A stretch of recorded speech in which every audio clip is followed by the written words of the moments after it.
Remain standing for invocation.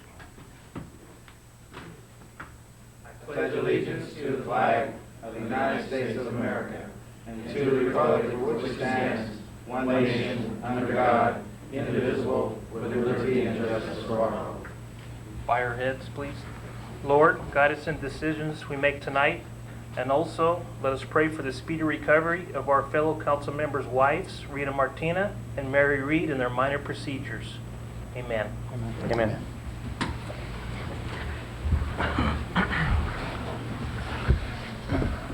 A roll call, please. Present. Present. Present. Present. Present. Item 5, declarations of conflicts of interest. None tonight. Item 6, ceremonial matters. Chief. Good evening, Mayor and City Council. It's my pleasure tonight to introduce you to one of our newest officers. And Jess Aguilar, could I have you please come forward? And Mayor, could I have you come forward? Jess comes from us from Livingston Police Department. He's a good acquisition. He's has all the skills and talents, and we're looking forward to having him serve our public. And I think he's going to do a fantastic job for us. So it didn't cost us any money in Senior Academy. Yeah, he's going to do really well. He's already started our FTO program. We picked him up on the 18th, so he's been a couple of days with an FTO already. But I'd like to have the mayor go ahead and just welcome him to the city, and then we'll have his badge pinned on by his wife. Thank you very much for choosing to come to Newman. Thank you. And Teresa, can I have you please come up? This is his wife, Teresa Aguilar, and she has, or will have, I knew we gave it to some female. I wasn't sure which one. And would you please pin the badge on him? Make this official.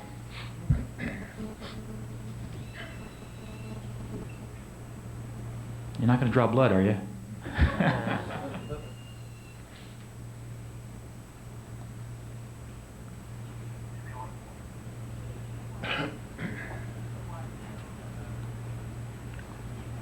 All right. First, congratulations.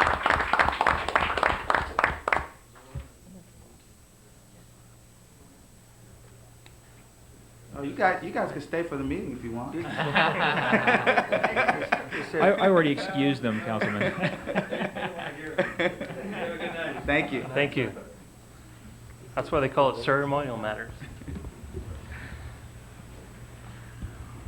Item 7, communication from staff. Just not getting tired of me.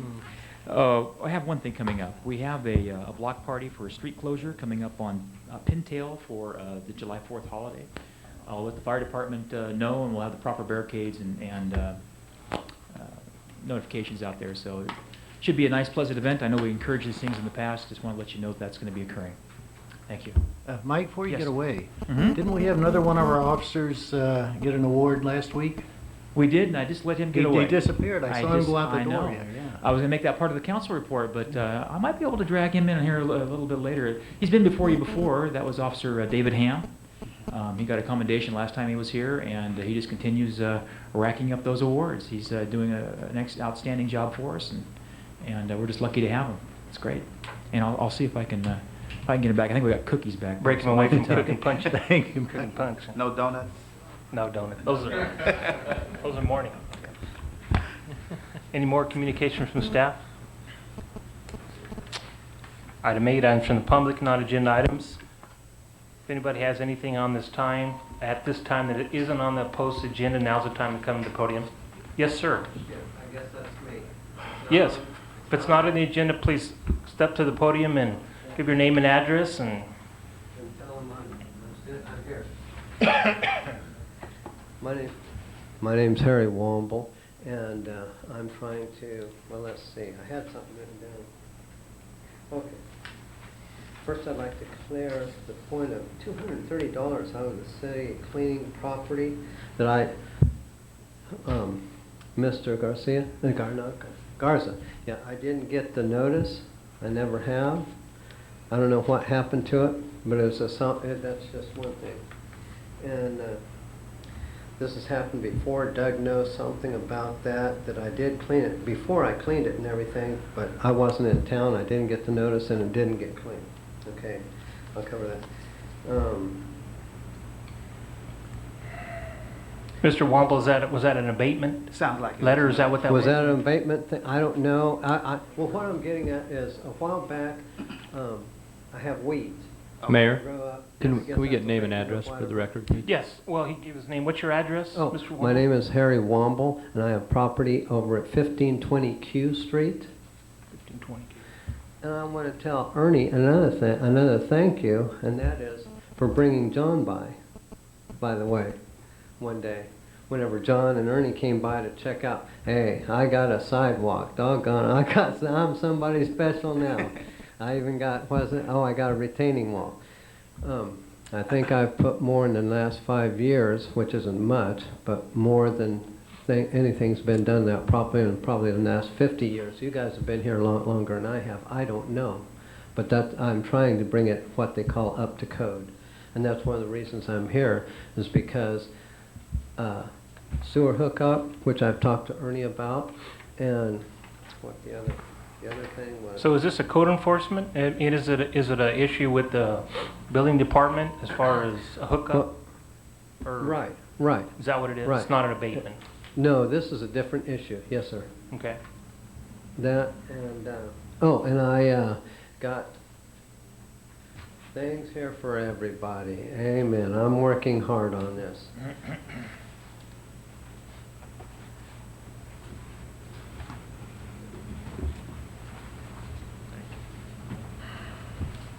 Thank you. Thank you.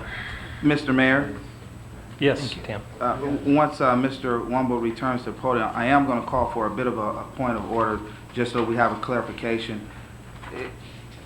Is staff aware of what this is through the abatement process or not? Or are we kind of Kind of looks being like a informed? Yes, we are, It sounds Ken. as if it's an abatement I'm aware of issue. the situation, yes. Okay.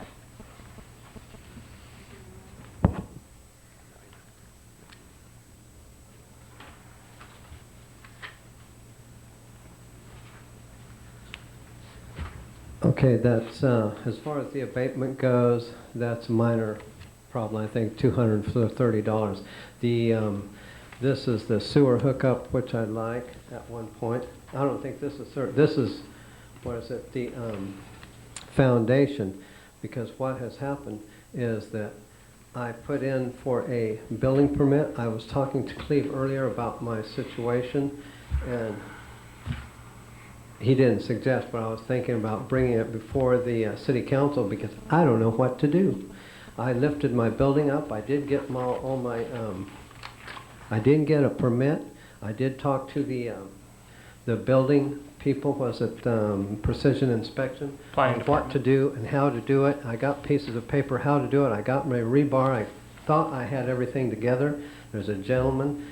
I have a storage building, basically, and I pulled the foundation out. As soon as I got the foundation, I got that first paper. It said I'm supposed to stop working, and it's hard to stop in the middle of the stream, so to speak, because now my building is sitting up, and all I want to do is put it back like it was. But I want to put it back correctly, too. I don't want to, you know what I mean, stress anybody out, and I don't want liabilities, but I will accept any liability, because like it says in the papers, it is my property. I have no choice. Well, Mr. Wamble, I would suggest, just getting this document this evening, could we have a chance to review Oh, this? yes. There's Review this nothing going to and- be done today. And we can either get back to you, or we can invite you to Right. our next meeting, and Oh, yes, after we sir. all review this and Yes. No, and no. check with staff. I understand. Mhm. I'm not here to push any buttons because I got no choice. I cannot push, I just can't go there. I've got another piece of paper for everybody, and that's fine also. This is about the sewer, because I've been working hard on this, and there's certain things in life it seems like you're just going to have, and I'm working on it to work on it, but I have to have things square with Ernie, which I've talked to, and other people, just to make things square, because Sure. I have no choice. Well, yeah, we can review this, any documents you have here, and Right. we can be Okay. in touch with And then staff. at a later date, because I know, like I was saying, I didn't put it, things, was it 2 weeks in advance for anybody to look at anything, but I had to, you have to do something, because if nothing, it just sits. Sure, I Like the understand. building, I can't just let it sit in the air for very long, because winter's gonna come, and it won't sit upstairs very long. Well, hopefully it won't take us till winter to review this, though. Right. Okay. I'll drop these off, and thank you for your time, okay? Thank you.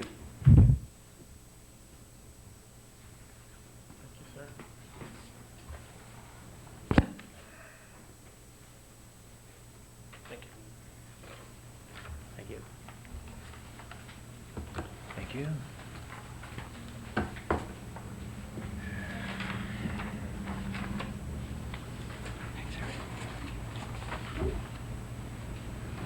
Is there any other non-agenda items? Okay, we'll move on to agenda items. At the time the item is announced, please come to the podium and state your name and address. Item 9, public hearings, we have none. Item 10, consent calendar. Item A, approval of warrants. Item B, approval of minutes of the June 10, 2003 regular meeting. Motion to approve.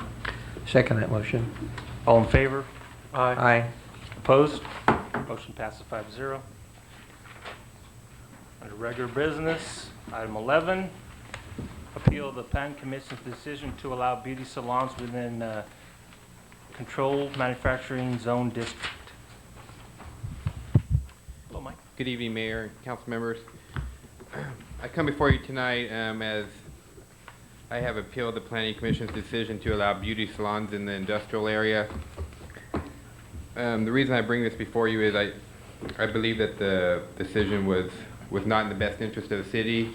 It was contrary to the general plan designations, as well as contrary to the intent of the general plan, and that is to maintain our downtown area.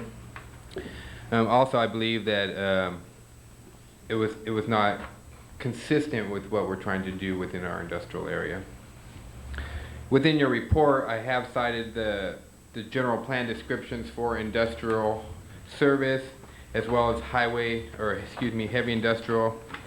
Neither of those provide for any kind of customer service, retail patronage within those areas. So that begs the question, does this council believe that beauty salons are compatible with such uses as the Flange, F&A, and Westside Pallet Company? Are they consistent or compatible with industrial uses?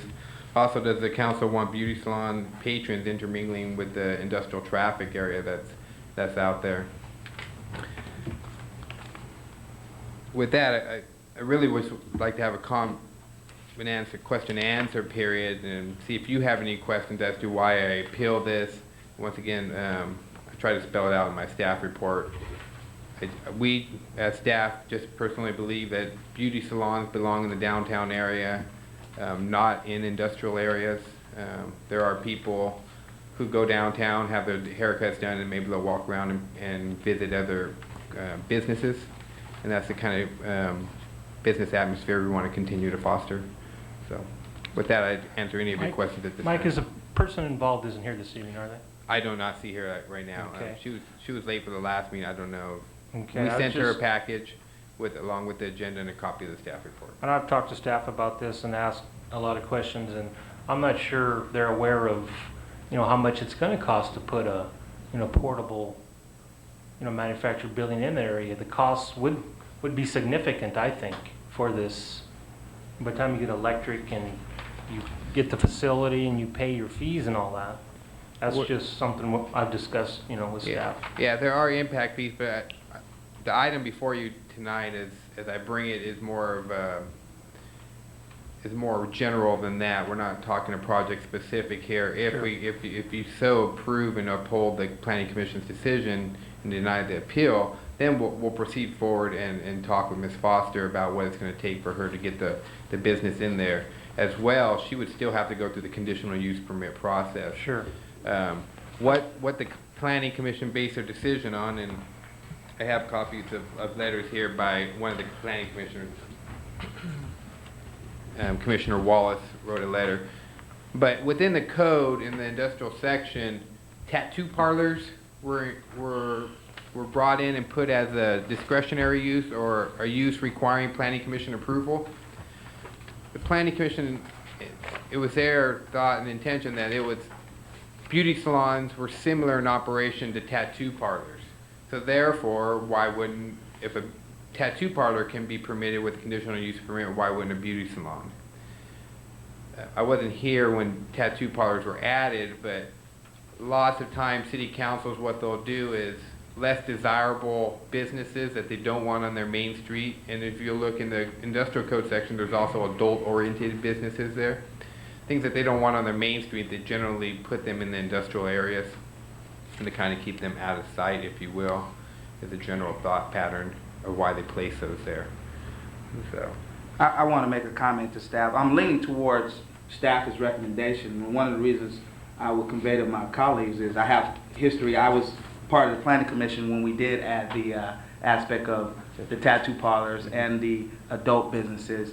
And looking at your report and just speaking on behalf of Ms. Foster in her absence of what she outlined in the specific code, 510.3C and sections 510.4, she made me do a little bit of homework and take a look at those sections. And in there, it speaks of animal hospitals and kennels, automobile dismantling, junk, rag, metal salvage, and stuff that you would find in an industrial park. My vision of a beauty salon is something that we do see downtown. We have a number of them, a couple of them downtown. One question I did have of staff is somehow they were trying to fit this particular beauty salon into a mobile vendor type business. And I didn't see where that was applicable either. And I was just kind of wondering from the applicant's perspective, how are they presenting this as a mobile vendor type business? Because I look at that section and I don't see where it applies for beauty salons either. yeah, there's two sections that originally went to the planning commission on the applicant's appeal of my decision to deny one, the mobile vendor, as Councilman Parker indicated. The applicant's contention was it was a mobile, pre-manufactured structure. Because she has to pay DMV fees, she felt that it was a mobile vendor. However, it is a trailer that you bring in, Physical set structure. down, set up, bring in a handicap accessible ramp. So it wouldn't be driven away. It's correct. It's not driven on a So daily that's basis. mobile. It's trailered in, Right. parked, and never moved until the business ceased to exist. And the way our section is outlined is something that can be packed up and Right, moved which out. would be like a lunch wagon taco truck, something in that order is what I. Exactly. I don't see how it's applicable. I mean, generally, I don't have any problems following what the planning commissioner suggests. In this particular instance, the staff argument is pretty strong, particularly when I review the section. That's just my opinion of it. I'm Now, willing to hear others, of course. Mike, on this building, it's a manufactured building, will come in on wheels. Do the wheels stay on there? They Until they're ready to can, move or it? they can be removed. It just Either way. depends on the applicant, but they have to set it up on a foundation that is approved by the Uniform Building Code. So therefore, it really falls into it. And we require structures to be set up in a permanent foundation. So the answer But can't be yes this or no. sounds more but- like mobile rather than temporary building, if it comes in on wheels. Well, it's a It's temporary building. It's a well- mobile in the fact that it can be trailered, but it's permanent in the fact that you plant it there and you don't leave until the right. business ceased to exist. Right. It's not something that's driven in and out on a daily basis. It actually physically takes a semi-truck. That's her to move intention. Yeah, well, I realize that, but And you said it's actually going to be put on a foundation. Well, Is that what you said? yeah, we're kind of getting off the track. I mean, You're if asking we- us- I'm asking you to make the determination on beauty salons in the In industrial industrial zone, area, not and I the don't see it. specifics about the mobile vendor, because that was already denied by the planning commission and said you're not a mobile vendor. But you could be consistent with the tattoo parlor, so therefore go get a use permit. It was my intention that is not the case, and that is not the intent of the zoning ordinance or the general plan. So the specifics about the project are irrelevant at this point unless you approve the planning commission's decision and deny my appeal, and then we will go back and she will get a conditional use permit and then proceed forward to the planning commission. I understand all that, but well, I won't go in. That's fine. Mayor and council, if I could just make one point. I think one thing you need to realize in reading any ordinance, and I think our city attorney would back me up on this, and law, anything, is what was the intent when these ordinances were put in place, both for the mobile vendor ordinance and for the placing of the tattoo parlors in the industrial area. What was that intent? And I think it's pretty clear. Now, one of the questions that's raised in Commissioner Wallace's letter is the fact, well, maybe is it appropriate for tattoo parlors to be down there? Now, I think that if you think back several years, I think maybe there was a time when there was a reason why those were placed in those areas. And I'm not saying that has changed now, but I will say that I know tattoos are becoming more and more common, a lot more common. And, you know, I think what has happened is suggested in Mr. Wallace's letter is the question is it appropriate for the tattoo parlors to be down there? But even whether they were or not, I think if you look at the intent of why they were placed down there, that doesn't justify putting a beauty salon down in the industrial park. And I think really you need to look at the intent of why those ordinances were established that way, why they were written that way.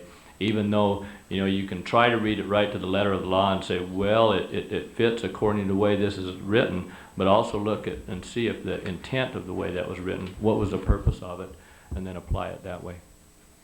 To me, a beauty parlor would be more appropriate downtown as far as, you know, you're going to get walk-in traffic and you're going to pick up more business. That's my personal opinion. Well, even more so, I think we invested, you know, $2.8 million downtown for the streetscaping for those purposes, for this type of business. And I understood the staff report with the exception that I did need clarification about the mobile vending information, which you've given. That's a moot issue. Giving some background, having spent considerable time on these particular zoning ordinances, the intent is, the staff is correct, the intent was for the type of businesses we may not like to see downtown, like adult stores, tattoo parlors, and then wrecking yards and junk yards, things that you know that you see in the industrial area. I'm hard pressed to think of a beauty salon in an industrial zone area. So my tendency is to lean with the staff report and their suggestion, and particularly in the absence of the applicant not here for this particular appeal, I don't see where it falls in the line. Would you like to make that into a motion, Tim? So moved. We have a second? I second that motion. All in favor, say aye. Aye. Opposed? Motion passes 5-0. Thank you, Mike. Thank you. Item 11B, review and make recommendations regarding relocation of historic Yancey lumber building. So I'll handle that. Mayor and Council, you have this report that I've given you. I basically presented 3 options to you. Actually, only 2 of those are probably feasible, option 2 and 3. Option 1 would include placing the Yancey building where it is planned to be placed according to our current plaza plan. That is the final draft being developed by our RRM Design Group currently. If it were placed in that location, as you can see by the map in the report, it would actually be in front of, that location would actually be in front of the building, in front of one of the drive bays, garage bays. So it is not practical, but I did present that. Option 2 is to look at placing the building to a temporary foundation somewhere north of its planned location. Set it up. It would require some landscaping, running at least power to the building, and we would have to make some arrangement for restrooms also, because if it's a public open building, such as a Chamber of Commerce building or a Visitors Bureau or whatever, it would be required to have restroom facilities also. So there is quite a bit of expense to that. I've stated temporary, but it's basically would almost have to be a permanent foundation, a permanent facility at that location. That's option 2. The third option would be to consider placing it behind the museum. It would take a little bit of work to get it back there, but it would actually fit in that location. I have talked to the president of the Historical Society, and Mary Moore, and she has, I think, spoken to her board, and they have stated that, yeah, if it comes to that, if that's the only choice, then they would, be glad to have it placed back there. My proposal is that it would be placed back there on a temporary basis, not and it wouldn't be used. It'd basically be set back there, set down so that it's secure, but just, secured until such time as we decide to use it. The other question that I raised in my report was a question that I asked John Wilbanks of RRM Design Group to answer regarding the feasibility of having both the Yancey building and the replica Russ House that has been proposed on that corner, both there and fit in the plaza plan. And you have the letter that he wrote to me responding to that, and his recommendation based on the options and the recommendations that came out of the streetscape or the plaza committee, streetscape committee, whichever, was that no, both of those buildings cannot fit on that site. And his recommendation strongly is, as I understand it, that we choose one or the other and not try to do both. If we decide to do both, it will impact parking and or open space that is designed in the plaza area. So his recommendation is not try to do both of those. He did bring in some recommendations that if we went with the Yancey building, we could still build monument, whatever, to the Russ House that was on that corner to recognize that it was there and recognize the importance of that Russ House and what it was to the community early on in the early days. But those are his basic recommendations. I have those two things.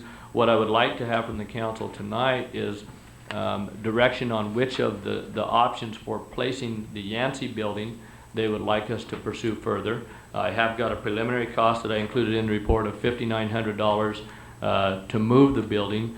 That was to move the building to somewhere near the corner of Fresno and Highway 33. If we move it over to the museum site, it may be a little bit more money than that. We haven't confirmed that yet due to the fact that there may be other wires and et cetera that they have to go in under, plus getting it, building something to get it through the, across the gutter and into the museum lot behind the museum. So there may be some additional cost in moving it back to that location. I don't think it will be significant, but there are things such as crossing the alley here. There are some wires that they would have to go in under, and those are the kind of things that they've stated to us cause additional cost in moving a building like that.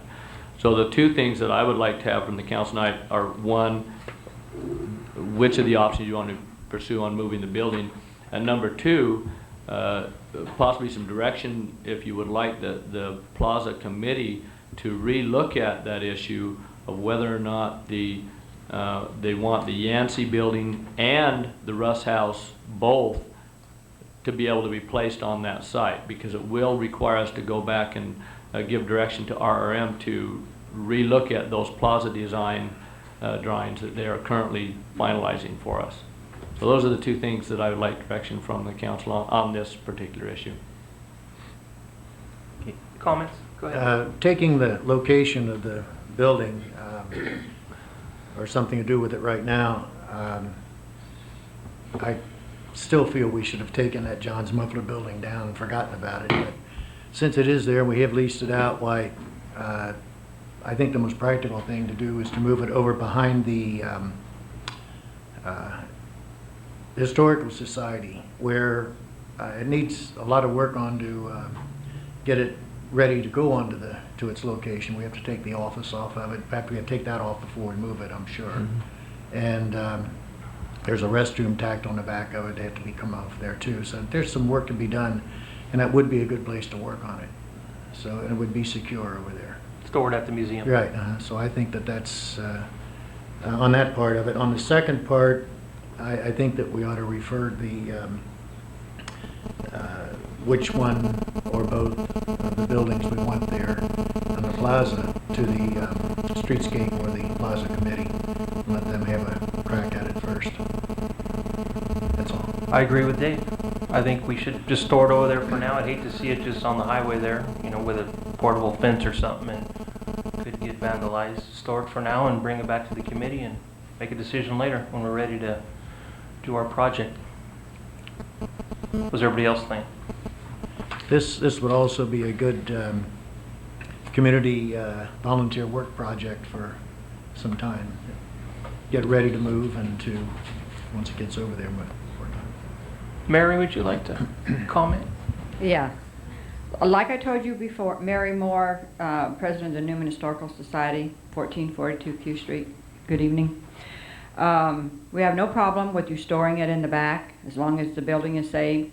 Right now we have bricks back there that have been engraved that we were going to use it, put at the school. And the equipment, I have talked to the gentleman that is going to restore the equipment, and he said he would come over, but it needs to have him there, and he said he had quite a time getting it in, just the equipment itself.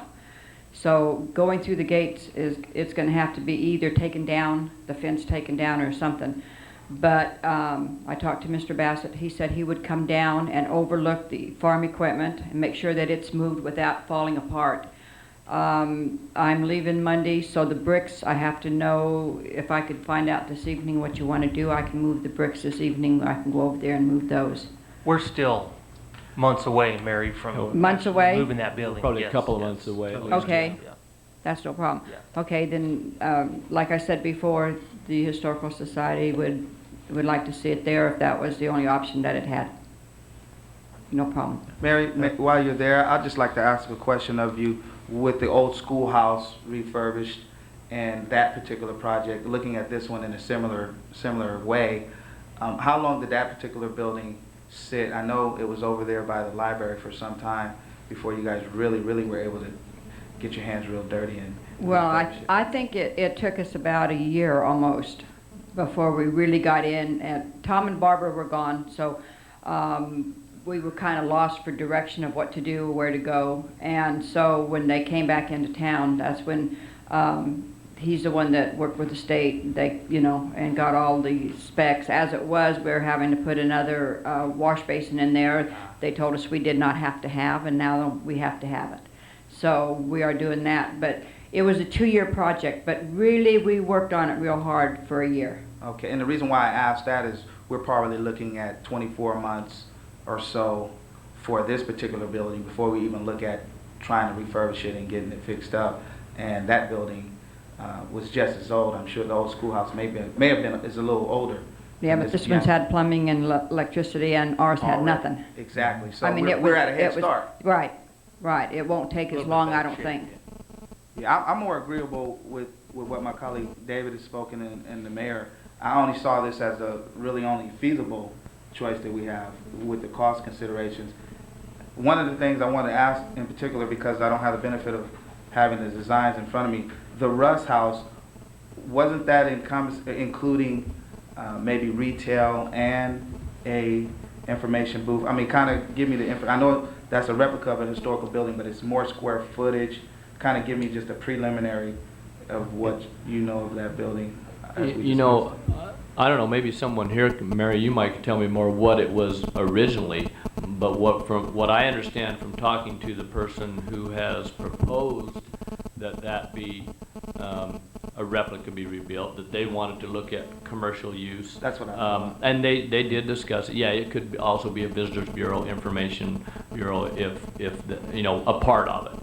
Be large, could be built, designed to handle both of That was those. part of the option that we were presented with on the Correct. initial onset. Correct. And the reason why I bring that up is because I think that's important when we're looking at facing with which one. I know, and I applaud it going back to the committee as well, so they can come up with the ideas. But I think with that, ideas should be given to, well, where do we place the Yancey building in the event that we go with the Russ House? One of the problems with the Russ House was the fact that it would block the view of the plaza that we're building there. Ah. So you wouldn't really be able to see back there unless you opened up the whole center of it so that you could see through there. And then you could only see through coming one direction. So it was just something that was thrown out at the thing. It Okay. could be done that way, but depending on the size of it, it's not going to be a full size anyway. Depending on the size, maybe both of them would fit. Maybe I just hate to lose this Yancey building. It's a valuable Oh, we're not gonna asset to lose the it. city. And but one thing, Mary, while you're up there, I did go over and measure the building and the driveway and everything. The left-hand gate support post would have to come out and be put back in, and the fence rolled back at that point. But and there's one, I believe it's a hay rake on the left side as you Right. go in. The bricks are there, And that's where I've got about the the only bricks. thing I think that would have to be moved. Everything else in the outhouse had to be moved back or something. Or Well, I talked to Marx's gravel pit. Bernard said we could take the outhouse out there, so that would go out to the gravel pit until further time. The farm equipment, Jim could probably move it around and make room, you know, with that. But the outhouse would have to come out first, yeah, the hay rake I think is the only thing that has to be moved though. But okay? But getting back to the rest house had different things. I think Pat Crow said that he remembered going over there and getting an ice cream. It had a little ice cream parlor. Was it? I thought that's what you had said. you're not there. And it had a barber shop in it, I believe. It was just little businesses inside there. Somebody must have told him, Mary. I wanted to I ask think you, you're pulling my leg. Mary, you once mentioned about the movement of the old schoolhouse and an outfit, I think, out of Turlock. Turlock House Movers. Yeah, is that who we're looking at? That's the same company we Oh, talked to, okay, because yes. I know that you said that they were very reasonable. Right. Now, are they going to charge you to move it back again? They're going to charge you to Sure. move it Yeah, over sure and they are. Sure they then will, charge you yeah. again? Yeah. A lot of the cost, like I say, though, is in initially getting it up. You know, there's a lot of, that's a lot of the work. Once they've got it up and on wheels, you know, that's not the big part of it. And if they're not putting it down on a foundation, they'll be putting it down on, I'm not sure yet, something temporary that we can That'll put make it easier to move Yeah. the next time. It should be a lot easier to move the second time, so it shouldn't be as big a cost, I'm assuming. Well, my understanding was that he wanted it moved out right away, so this is, my concern was not being here, but Pat's here and, you know, if there's any problem. But I'll move the bricks before I leave. You don't have to go move them tonight, Mary. No. We've got plenty of time. I don't have much time left. right away is at least. Thank you. Yeah. Okay. Thank you, Mary. Thank you, Mary. It sounds like option 3 is going to be our option from what I've been hearing. RRM, when it comes to the Russ building or whether we go with the Yancey, before they come out with the final engineering results for the plaza, when is that time frame? Because you kind of alluded to that in your Well, statement. we will try to set up a plaza committee meeting as soon as possible. What I will do is contact RRM tomorrow and let them know to hold off on finalizing that plan until we have a chance to go back and meet one more time. Because in other words, we're looking to change things if we do incorporate the Yancey building. That's Yes, something do it. totally new. Well, the Yancey building, see, what they looked at is being able to do the Yancey building, or if you didn't do the Yancey building, they allowed for something, it'd actually be a smaller version, but some sort of version of the Russ House, either or, but not both. Right. If you did So, both, you're taking away a lot of by parking. you making the decision that you're going to use the Yancey building, effectively takes out the Russ House option, or we go back and redraw the plans. So that's what we're faced with. Okay. Any other comments? Does everybody have consensus on that? And you were saying, as far as on the Russ House, there was some actual retail, potential retail in the Russ House. With this one here, we're not looking. Well, I suppose it could be, but what we proposed, and you know, there's nothing planned exactly, but we thought that probably it would work as something like a visitor's bureau or something like that. So And an office. that would not Because have I know any- when yeah, we chamber first got of into this, Chamber I know of when we Commerce, first so. got into this, I know we had talked about, you know, at least having something on that corner that was going to at least generate some revenue, because this was going to be a pricey undertaking. Mhm. And that was the only thing that I'll bring back, is I know in the past we've talked about having some type of revenue coming from that property. Well, can we make this suggestion? Because I'm agreeing with Charles there from the retail aspect, that if the committee does think that this is a place for the Yancey building, and we know from what you're saying, and it sounds like the space does not permit both it and the Russ House for the overall plaza project, which is a gateway to our downtown for visible view through 33, that we possibly look at some addition to the Yancey building in place of the Russ House for retail. I think that that's something that stayed paramount with that, implementing that whole corner there. As long as you don't block the view that you're. And that's, with that understood. The idea is to be able to see the whole downtown Exactly. area from there. And I think I preference that with that being the overall perspective of the plaza. I mean, I think that's the whole reason why we talked about it. And So it people was see it. discussed, and it may be possible to look at placing a small commercial building on the Fresno Street side. If you look at where, on the map where it shows the Yancey building being placed, if you were to go around the corner over on the Fresno side, somewhere in the neighborhood maybe of where you see the parking stalls in the upper right-hand corner, it may be possible to place a commercial structure over there. And that was actually discussed at the Plaza Committee meeting. Okay. But what it would do is possibly is take out some parking, so. Well, that yeah, might be we part of need- our compromise. We need to weigh those, those issues. A few parking stalls versus having the option of having a retail. The only thing that I'm thinking of immediately is I can't see us scrapping what RRM has already done for an overall project to suddenly change in midstream, because I think that would be cost prohibitive. So I just wanted to throw that caveat, that one little aspect out. I think- And I can't see us I doing think that. just tweaking this corner here a little bit, I think we're still at the safe stage to do that, Cleve, would you think? I think so, yeah. I can't say for sure that I can get this committee meeting, I'll have to talk to him, see if I can get him to come down for another meeting within his current pay schedule that he has, because I know it included a certain number of meetings that they Right. were to be at. But I will see if I can do that. Everybody's in consensus, and have some direction. Sounds like option number 3 is the one we'd like to go to, unless there's any more comments.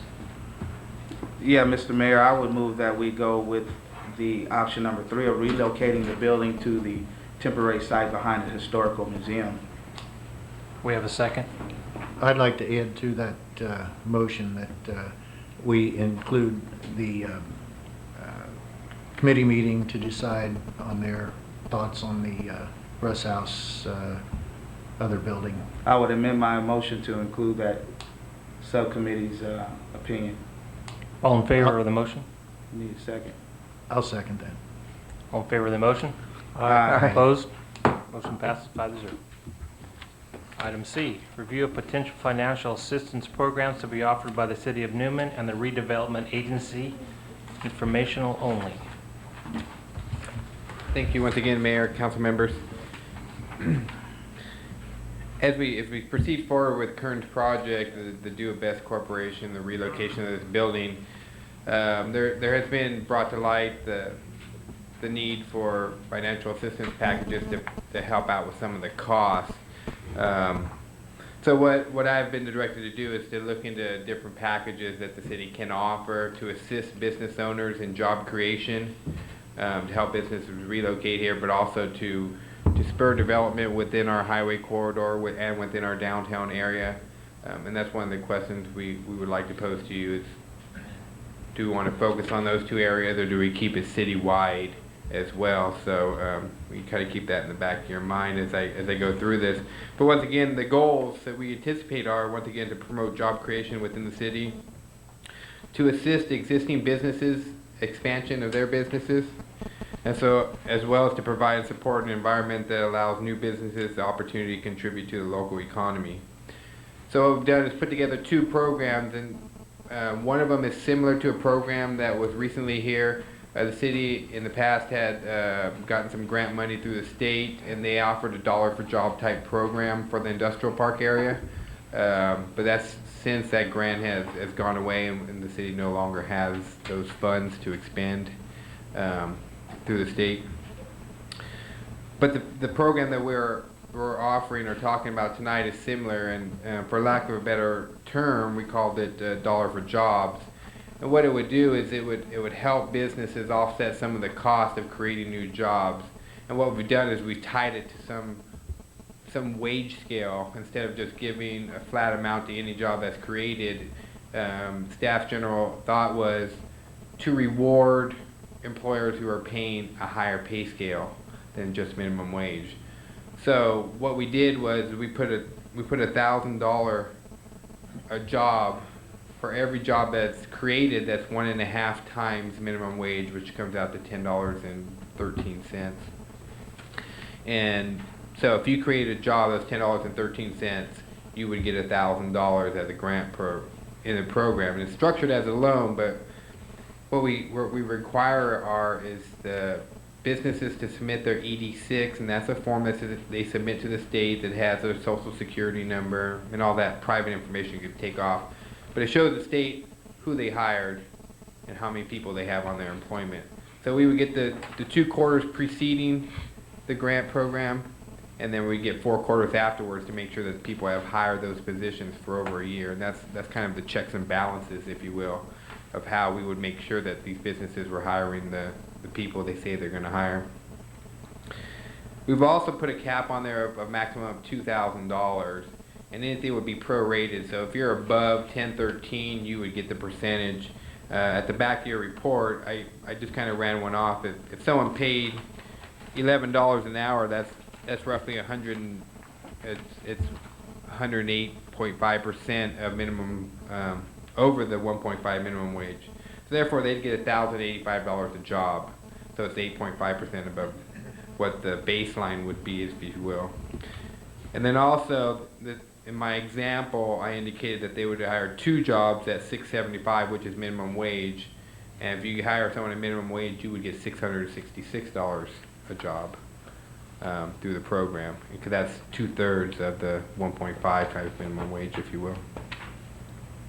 So that was the first program. The second program we talked about was really deals with the existing businesses expanding and or new construction that could come into the city. And a lot of these programs, or the program that we're going to talk about, really deals with helping them pay impact fees, and that could be deferred over a period of time. The redevelopment could grant a loan to them, which could then be offset. Let's say we put some markers in there. By expansion of the business, they're going to generate 50% more sales tax for the city. So the city's going to benefit from the business expanding. Also, their property is going to be reassessed. So therefore, the city's also getting more property tax revenue coming in. So what we would do is request that they give us a business pro forma, and that tells what their investment is into the project. Also talks about what their return is. So we can really make an informed decision as to what are their real needs versus what are their desires. Just because someone tells you they need something, they see it on paper, and you demonstrate to this council that there is a need for city assistance to help you through the package, instead of just saying, well, I want $10,000 to go and do this, where they have the money to back it up. So that's why the business pro forma is necessary, and why we would request it. But backing up once again, the business pro forma would also tell us what their increased sales would be, what their increased property tax would be, so then we could really evaluate what the benefit to the city is.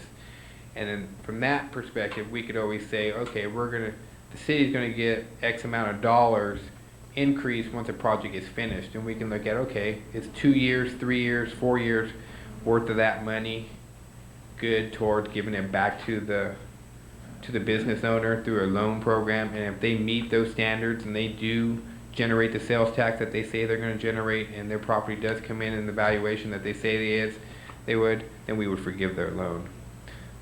Once again, it's just a way to help back and give back to the community, to the business owner, without the city actually expending a lot of funds, because the money that we would be giving them would be generated through the expansion of the business, if you will. So therefore, we wouldn't lose out. We'd still keep our baseline for the first 2 years. Once they paid off the loan, then all that increase would start coming back to the city. One thing that the staff does recommend, though, is not to forgive any impact fees. If we do get into a program where we're going to say we're going to defer your impact fees for 5 years, and if you meet these certain benchmarks, then your loan is forgiven, we highly recommend that the redevelopment agency pay those fees for the developer, because our impact fee program is based on set amounts. What we've done is we've looked at all the programs that we need to do and improvements within the city that we need to do, and we've put costs associated with those, and that's how we've arrived to the impact fees. If we don't collect those impact fees, we're going to end up short in the long run, and then somewhere the money's got to come from, somewhere else. A good example that you're all familiar with is the Village in Modesto. The city council there negotiated impact fees with the developers at the time, and they opted to lower them. Now they're in a $50 million hole. They got to come up with the money somehow to make those improvements. So, anyways, staff has researched these 2 items. We'll probably look in and see if there's a few more. The city does have a revolving loan program that can help businesses. That's up to $50,000. There's also a facade improvement program that that the city offers for businesses, existing businesses that want to do some improvements to the outside of their businesses. So what we're trying to do is just create a package of programs that we can really help generate jobs for the city of Newman and also help local businesses expand, and such as Kern, even and take a bigger endeavor and do some new construction, 12,000 square feet, that would help bring sales tax into the city, jobs into the city, as well as Kern's project, as he tells me, probably hasn't been assessed since 1887 or 97 or something. So when the assessor comes out and looks at that, that's going to be a big jump for the city coffers when that gets reassessed. His property tax is going to go up, probably property valuation to at least $1.5 million, almost 2 probably. So that's increased property tax for the city. So at this point, this is an informational item. We'd like to get some guidance from the council and make sure that we're going down the right path, that these are programs that the council wants to see, that we can help out businesses. Do we limit this to the highway corridor in the downtown? Do we make it citywide? These are some of the questions that we would like. They don't all have to be answered now, but if you can give us some direction, we can fine-tune this program and bring it back to you within probably the next month or a month and a half, and have a program in place. Any questions for Mike? Mike, I'm sorry. No, go ahead, Bob. I just feel, as you said, Mike, I think these should be citywide. And one of the things, the problems we've had in the past is having people buy into the program. So I think that's really crucial, that we find some way to get people that are going to use this program, assistance program, to help them out. So I don't know whatever schemes you have, but we're going to need a lot of help to get them to buy into the program. I would agree, citywide. Okay. I would make one comment, and I'm appreciative of your forward thinking. One of the things that I would like you see you do as staff is incorporate this with our economic development committee. And the reason why is I agree with my colleague and with the mayor when Bob states make it citywide. I can cite some specifics right now that we've benefited from. Lloyd Bigelow's parking lot, where we allotted a loan there. We actually bought that property, sold it back to Lloyd Bigelow, and gave him a loan so he can do the improvements, which we all see now. The facade that's been done on the dental office, and as well as Sousa's Feed and Seed that's over on M Street. We gave them about a $30,000 loan from the city. So we have been busy in that area, but we haven't done enough. And where we haven't done enough specifically is in our industrial area. We all know the frustrations we've gone through with the industrial zone area. That's an area I think we should concentrate in when you talk about economic development in this town. It's something that each of us as politicians in this town has talked about and stood on a platform with to say that that's what we want. If somehow this plan can incorporate that and be a catalyst, if you will, to get that moving forward. We don't have our ducks in order, and I think that's coming about with what we've been dealing with Merced. But once that is in place, I think that should be a go, go, go. And being familiar with this $1 per job, that's a state oversight, and businesses have a reluctance to want to hire under that guidance, because I understand that program. There's been a reluctance by business to say, the state telling them who they hire and how they hire them. But if you can employ that, I'm all for it, under this guided plan. Yeah, ours is, we're not proposing that this be under the auspices of the state. This would be a local program. Yes. Under the redevelopment agency.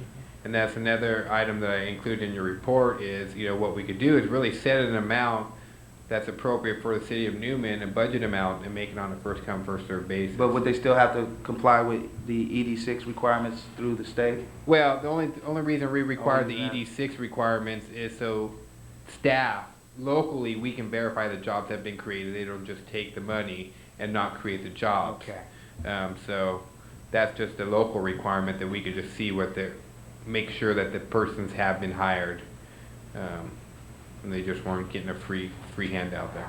I don't know what kind of concurrence I would get, but I see the industrial area as the paramount one, that being it citywide, anyone who would come to us under these guidelines, but if we could push the industrial zone, that's the one we need to get busy with the type of job growth we'd like to see in this town. I agree. I think that that's true, but we don't want to overlook the smaller businesses in the downtown either. If they maybe can't hire more than one or two other people, but anything that they can do will help. And we want to maintain the businesses down there. We don't want them to go down the tube. So I agree. think we ought to work with them too.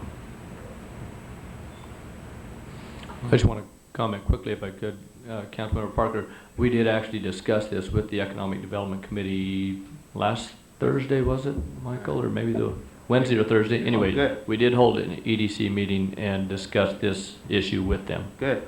So, We will run the final plan. Well, we talked preliminarily with them, and they were all in favor of these types of programs. So before we bring this final draft to the council, we'll also run it by the EDC for a recommendation to you. Well, again, thank you for your forward thinking. Head of it. Any more comments or questions for Mike?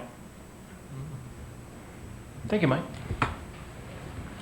Item D, traffic concerns, discussion, and recommendations. It's my turn.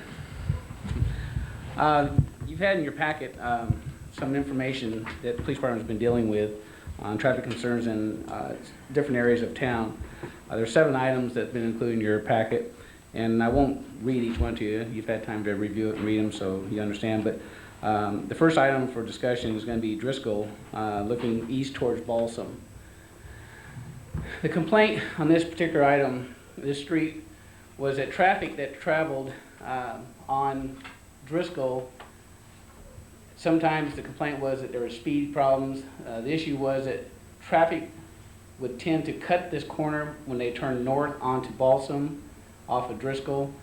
And the resident who brought this to our attention said that happened quite frequently, had also indicated there had been several traffic accidents there. Our records show there hadn't been any traffic accidents in that area. However, Driscoll is a main thoroughfare that feeds Highway 33. There are 2 bus stops located on Driscoll as well, one at Amy Park and one at 719 Driscoll, which is the apartments. We monitor that road frequently during the morning and afternoon hours due to the bus stops that are located there. We have issued, I'd say, many citations for people who tend to pass buses when they have the red lights flashing. But as far as being a problem area, we haven't found that it's a true problem for our traffic. And the question was raised, should we place a 4-way stop sign at that location? Staff has decided, after reviewing the issue, that we didn't think it was appropriate for a 4-way stop to be put at that location, and its recommendation is to leave that intersection as it is. And I can take questions each individual one. If you want to wait till the end, we can do it that way, whatever your pleasure. Okay. You want to go ahead, Ed, with your... All right. Item number 2 for discussion is P Street, and this is looking north towards Fresno Street. This complaint was brought to us by a citizen who said that she found it hard to see when she's going north on P Street to see in a westerly direction or easterly direction. But since this intersection was part of the redesign on the streetscape, I found, as I drive it many times myself, I pulled up to the stop sign line marker, and you can clearly see in both directions. Again, we were asked, can we place a 4-way stop at this particular intersection for east and westbound traffic as well? Staff has concluded that the vision is not obscured by Diamond Food Market. You can see in both directions as you approach the stop sign, and staff's recommendation is to also leave that intersection as is. And you would also say that Fresno is more of the more highly traffic thoroughfare there. It's a fairly busy intersection. I would say that probably Fresno Street does get more traffic east and west direction.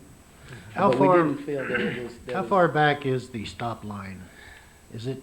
Could it be moved forward at all? No, because if you move it forward any further, then your actual traffic is will then be blocking the crosswalk that's designed by Okay, Streetscape, yeah. Okay. and then creates another traffic hazard. Okay. So I found that the vision is not obscured at all. And when I talked to the person who brought the complaint, her thing was, sometimes when there's cars parked in front of Diamond Food, it was hard for her to see, and we just didn't find that was a legitimate reason to put four-way stop there. I see in your stats here, dating from 95 to 03, not quite a 10-year period, that there was maybe just one traffic collision there at P and Fresno. I think that's correct. Yeah. I mean, that's a pretty good stat. And there's stop There's a lot of signs zeros one here. block over on either side anyway, That's going correct, yeah. east and west. I concur correct. with the staff report. Ed, the only thing I feel about this intersection, I don't think it needs another stop sign, but if you are traveling west, you get the feeling it should be a four-way stop. It's almost like, for some reason, I feel like there should be a stop sign. It should be. I mean, I get that feeling. I don't know. And I don't know that's if probably I- because you're a cautious driver. Well, I don't know. It just seems. It's somewhat created by the pavers that are in the Yeah, I crosswalk think- there. Yeah. Every It other makes you slow place automatically. where you cross those, there is a stop I sign. think That's the only also- one that isn't.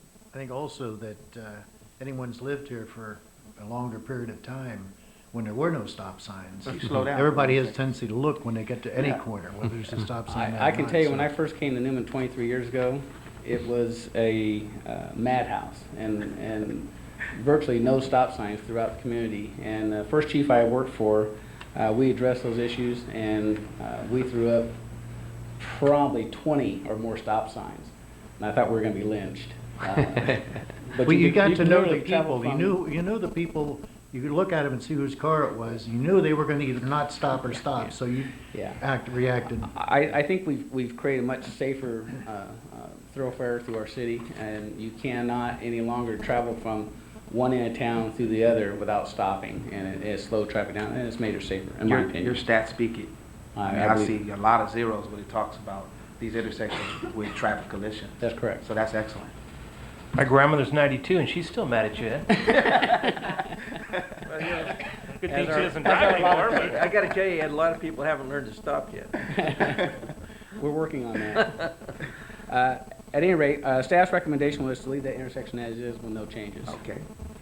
Item 3 is Merced Street, and it's looking west towards T Street. As I stated in my report, and you can see by the picture, the only thing I was missing out of that, and I was telling Cleve this morning as we were setting this up, is I got out there after all the foot traffic had already cleared. With the opening of the new YOLO Middle School, foot traffic and vehicle traffic has tripled. It's a busy intersection anyway, but with the addition of the school opening out there, traffic due to people who live on the south end of town that are going towards the high school or going towards YOLO, I would say traffic in that area has probably tripled. Staff has taken a look at it, and as you see, I was standing in the middle of the street. When I was taking the picture, I had an officer behind me stopping traffic so I wouldn't get ran over. So it's a very busy intersection, and staff went out, and again, we took a look at it, and staff is recommending that we do place a four-way stop at that particular intersection for safety reasons. Have you had complaints at that intersection since the new school opening and what you just alluded to? Yes, we have, and what we've done, we've really tried to highlight and hit these areas, early morning traffic when where kids are going to school and afternoon school is let out. Foot traffic, because when the kids come up Hoyer Road, most of them will come straight up Merced Street. And as I sat out here in the afternoon, literally watch kids running in between cars trying to cross the road. That's a safety issue. So staff really felt that placement of a four-way stop at this intersection was appropriate. Again, we shared this information with our Director of Public Works, Ernie Garza, and also shared the information with Gary Davis. And they concluded and agreed with us that four-way stop should be placed at this particular intersection. I know I talked to Mike about, 3 years ago about that, and at that time, when school either was starting or it was over, all the traffic was going in one direction, either going in or out. Now, with the junior high, it's going both directions. Yes, and it it's is. even worse, so Yes, it is. I think that's a good idea. And it truly is a safety concern. Mhm. Item number Slow down the speed. Number limit 4. More on T Street. Number 4.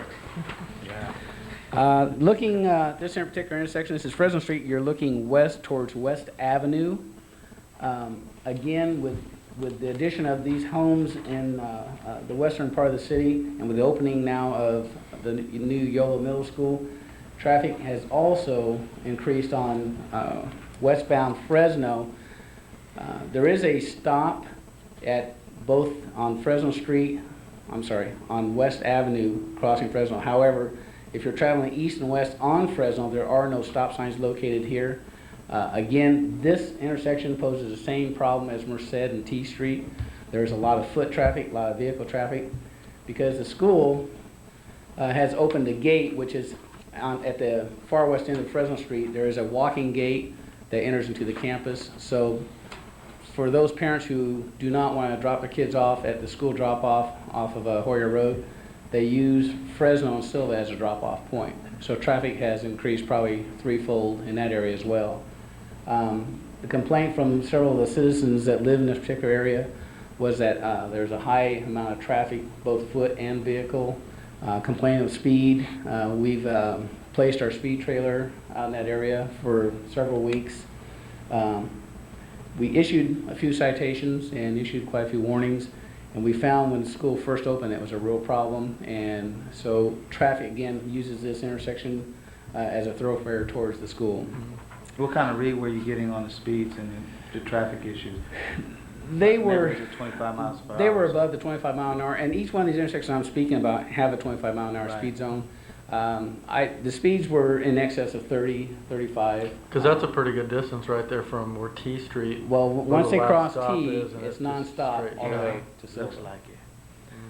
Staff has also concluded that a four-way stop would be appropriate in this particular intersection, and that's staff's And recommendation. you're just looking to add 2 stop signs there, there's already 2. There's already That is one correct. There's going already north, two. south. Each intersection I've addressed, there are already Or 2. 2 stop signs, and we're asking that additional stops be placed to create a four-way intersection. Okay. Item number 5 is Canyon Creek. You're looking east towards Canyon Brook. This particular intersection at one time was a dead end at the end of Canyon Creek here, and you have Canyon Brook to your right and you have Creek Park to your left. With the new development of Creekside Homes in this subdivision, staff had taken a hard look at this particular road. The feeling is once this street opens up and these houses are placed in here, it's non-stop from Sandy Creek. There are no stop signs all the way to Prince Road. Our feeling is that it's going to become a raceway. We think that residents who reside in this particular residential area will use Creek Canyon to Prince as a thoroughfare to get out to Inyo rather than go back up Canyon Creek to upper back to Hoyer. It's and then quicker. This will be quicker. So we feel that traffic is going to increase once that is opened up. We took a look at our stats. They're not overwhelming, but it's going to be a whole new picture once this subdivision opens up. Again, staff is recommending that a four-way stop be placed with a stop sign at Creek Park at Canyon Creek and Canyon Brook at Canyon Creek. I'm sorry. At Creek Canyon at Canyon Brook, and then on Creek Canyon at Creek Park. Those are offset streets. Yes, they are. They are offset. Which Right. would be, had staff considered a 2-way? In reality, when staff first looked at it, I struggled with, because the streets are offsetting, I struggled with the idea of putting a four-way stop, but as I went out and looked and sat and observed traffic again, I come to the conclusion, and speaking with Ernie and again with Gary, we just felt that four-way stop would be safer. Again, main purpose would be slowing traffic that travels east and west on Creek Canyon. You're going to have a traffic break, and hopefully we'll slow traffic down. To answer your question, did we look at a 2-way? No, we didn't. Or a 3-way? We didn't. When you get further down though, you're staying on the corner right here on Canyon Creek, right? Where Correct. the tree is right there? Yeah. But when you go further down, Ed, into the subdivision, Through when here? is the first, right, when you get in there though, when is the first street going to be constructed, either to the left or to the right, going into the first group of houses? Is it gonna be a lot further down? And the reason is it, okay. It's already opened up, actually. Charles. Yeah. That road is opened Right. up. Well, they open it, and when I took this, there's a temporary gate that they put across it. They close it off after construction when Right. we leave for the end of the day. I haven't been out there in the last couple of weeks, so I'm not sure that gate is still present. It was open this weekend. Was it? It was open all Yeah. the way. Yeah. So the concern And was. the reason I was asking that was just because I was thinking if it's not gonna be so far in when you're gonna make another left turn, whether or not it would be appropriate at that time to put the stop sign there before you make the left turn. Yeah, actually, the streets But- don't line up. No, Right, don't. they're offsetting, Right. they are offsetting. And that was the reason why we thought it would be wise to place a four-way stop now prior to that opening and get people used to, and we're gonna implant in their mind, well, there's a stop sign there anyway, so, we like to just get people used to it now. Before it more opens up. houses are built. That's in there, correct. Sure. Okay. So the recommendation is to create another four-way stop at that particular So intersection. this would be essentially a four-way stop, even though the roads are offset That's there, correct, right? that is correct. Do we have any examples of those? It's an oddity. I mean, usually you will have a three-way stop sign or a two-way stop sign for this type of particular. And Kern and T Street is an example of that. Not quite as much offset, but it is Has offset. a four-way stop sign. Yeah, Kern runs into T Street and then jogs over and I definitely agree with and concur with the speedway. When you get that length of, in a residential, people have a tendency to just rev It'll it end up up. like T Street used to be. It's a wide road. Yeah. It's extremely wide. Well, what this street, I mean, looks like, as far as how T Street used to be before those stop signs started going in there, I mean, that was a speedway Yeah. over Yes. on T. And again, for safety purposes, we just feel that the four-way stop is warranted. Well, it'll get people used to it since it's not already being occupied, so, okay.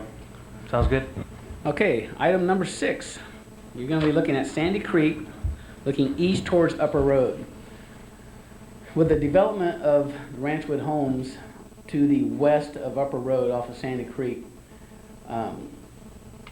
the complaint that I received from a couple of residents who live in this particular area, this neighborhood is comprised of a lot of young families that live in the Ranchwood Homes. A lot of those young families, their children attend Von Renner School. So the complaint was that it's very difficult to cross over this road due to the north and southbound traffic on Upper Road. Even though the speed limit is 35, we found that traffic flows at a higher rate than that. Again, as I set out and I watched the particular intersection, I saw mothers grabbing their kids and running across the road with them. Obviously, that could cause some problems if your kids or parents trying to beat traffic. They trip, they fall. I mean, there's a whole lot of things that could happen. Staff feels even though this is the street on Upper Road is extremely wide, and coming from the north end, just past Patchett, the road widens in this particular area, and where it's narrow to the north of Sandy Creek. The west side of Upper Road is unimproved. That side of the street hasn't been improved yet, and who knows if those property owners will ever sell and that will be developed. Maybe at a later time there will be sidewalks and improvements made. Currently, there's a lot of kids, if some of the older kids that live in this area, and there's not too many of them, will cross the fields, they're going to go to YOLO school, but there aren't too many. Most of those children that live in the subdivision do go to Von Renner, and parents will either, on a nice day, will walk them there. So when we took a look at this intersection, because of the width of Upper Road, I spoke with Ernie about placement of stop signs and how do we go about doing that. The concurrence was that we should create a four-way stop, whether it be a temporary fix until the west side of Upper Road is developed later on. We still felt a four-way stop, stopping both north and southbound traffic on Upper Road was appropriate. I leave it to the experts to design how we're going to place those stop signs, but we really felt that a four-way stop at this particular junction was also warranted, and for safety reasons, and staff recommends a four-way stop. One thing, Ed, and maybe I missed this here, I noticed on some of the other recommendations that you had for some of these other streets, 25 miles per hour was the speed limit on all those. Correct. I know this one's 35 miles per hour. That is Has correct. that been one of the, because I know it's a lot more residential there than it Yeah. used to be. It's actually, it's 25 from Inyo to Patchett, Mhm. and then from Patchett further south, it goes to 35. So actually, from Patchett south of Right. the city is 35 miles an hour. I think what's worse is traffic coming from the south into north from That's the correct. country in. I've seen people hit that intersection 60 miles an hour That's coming in correct. and heading into town. And That's if a bad, you see bad spot. on your stats, there's been 5 citations, it shows 5 citations issued, but that could mean, you know, a lot of times when we stop cars, we use the nearest crossroad. So it doesn't necessarily mean that all 5 of those were issued right at that particular location. So hasn't been a problem with accidents, hasn't been a severe problem with citations, but I think you have to take into consideration with that build out of that subdivision, there's going to be increased amount of traffic coming out of there. A The lot of res- younger children, sure. Well, I mean, you said it goes to Patchett to 25, and then it cuts over. From Inyo to Patchett Right. is 25, and then from Patchett on, it's 35. Yeah. I'm What just about- wondering with all the residential, if we slow that Slow it part down. down, That's and as what you're I was leaving town, say, you know, the different signs that say like out here on Hills Ferry. Yeah, it would they're not gonna require be- us to go out and do a traffic survey and monitor the traffic and get a traffic count. We base it on the 85th percentile once we do the calculations on the flow of traffic. And if you notice, we have the same issues we addressed on Merced Street, we addressed on Canal School Road. When that opened Right. up, we did some surveys. We slowed Canal School traffic speed to 45. Mhm. Ultimately, Chief and I would have loved to get it down to 35, but when the average speed was 60, it was difficult. Just- So, If we could, me personally, I would love to see us look at that, because as we're getting more and more residential on that and I stretch think there. we can, once that develops and it gets more housing, and gets built out, I think we might be able to take a look at maybe reducing Right. that speed, but Right. right now. That might be a while. It might be a while. It'll be a while. And we think that the 4-way stop intersection would be appropriate in Yeah, this you know, case. Ed, one of the things on that street coming in on Hills Ferry, where it drops down from 55 to 35, it seems like it's just, to get them to drop down to that speed, it's just, well, you know how many people, you could sit out there and you could make a fortune with tickets. It's amazing what a police car can do out there. Yeah. But I mean, I don't know, it seems like it should transition down from 55 to 45, then 35. I don't know, it just seems like. It is. And we looked at the same issues on Hills Ferry Road coming into town, because you went, from 55 right into a 25, but we've changed it from 55 to 35 to 25, and it's still difficult to get people to slow down. Yeah. And as we receive complaints, I instruct the patrol officers to go out there and hit it hard, try to get people to slow down. Prior to posting the 45 on Canal School Road, we sat out there for weeks at a time, issuing warnings prior to getting the speed limit posted at 45 before we started actually writing citations. And I put the trailer out there for almost a month every day. Because if you're coming down Hillsbury and if you wait till you get to 35, you got to hit your brakes really hard. Yes, you do. I want to go back to this particular intersection because it's a little bit tougher sell for me because of the way Upper Road is. It's a wide thoroughfare there. And my thoughts are we're looking at it as a temporary fix for that subdivision, which is a pretty large one actually. Yes. And my thoughts are travel coming from the area that John mentioned, traveling from the south into the northbound north. from the south. How are we going to get them acclimated to that? Because I can see a lot of screeching. I mean, you're talking about a road that's been there forever. Don't we have some speed bumps there already? Yes, coming and in? I spoke with Ernie Gars about it. There are some speed bumps there, but obviously we'd have to really put warning signs out there, stop ahead. We put flags on our stop ahead signs, flags on our actual stop signs. Whether or not it'd be appropriate to put additional bumps out there, I would leave that to Ernie. Are we talking about incorporating a sidewalk in this particular instance? Because the purpose of this, I'm understanding, is for the Von Renner children that are crossing there at that particular. Incorporating sidewalk where? Crosswalk, you mean, Tim? Crosswalk, yes. Crosswalk. Yes. I'm sorry, crosswalk. Yes. Is that part of this? Yeah, and the recommendation is that it would be that we put the 4-way stop, and which comes and includes crosswalks as well. But again, I think, we'd have to place plenty of warning signs out there, stop ahead, and we put big bright orange flags on those signs. If I have to post a patrol car out there for a lengthy amount of time, we can do that as well.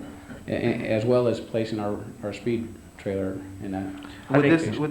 Would you think that the kids that are going to the new junior high also cross at that particular point? I mean, you're looking at two-way traffic now. Von Ritter going this way, and then kids from the junior high being able to cross at a safe location. I think maybe in some cases that might be true. And the gentleman that I spoke to who lived in that area, that's what he told me, that there are some of those kids, and there's not a whole lot of junior high kids that live in that subdivision yet, because there's a lot of young families.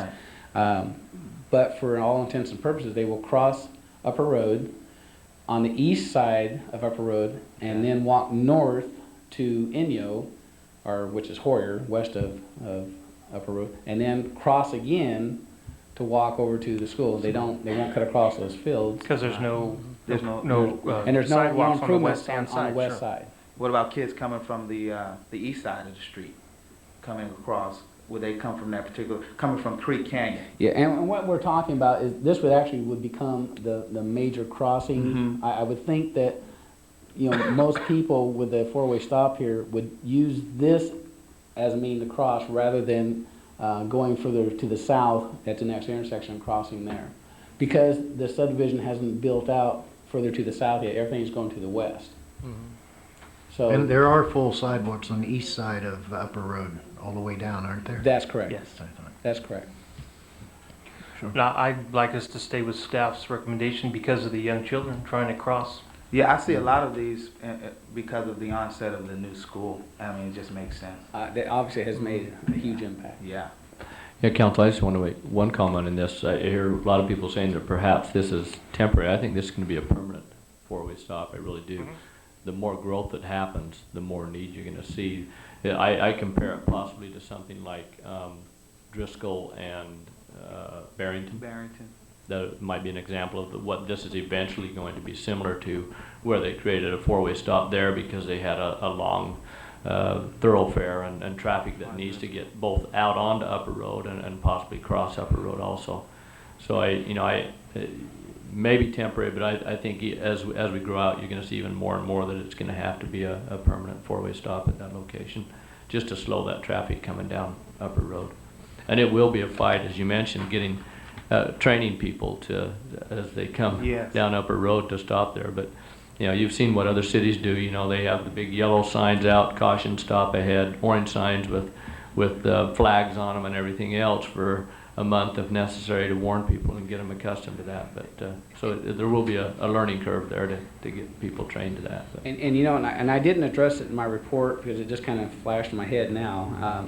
I've seen in Modesto some of their intersections. And the first time I had seen them is the lighted crosswalks. When you approach it, it triggers the lights and they start flashing. Yes, those are great.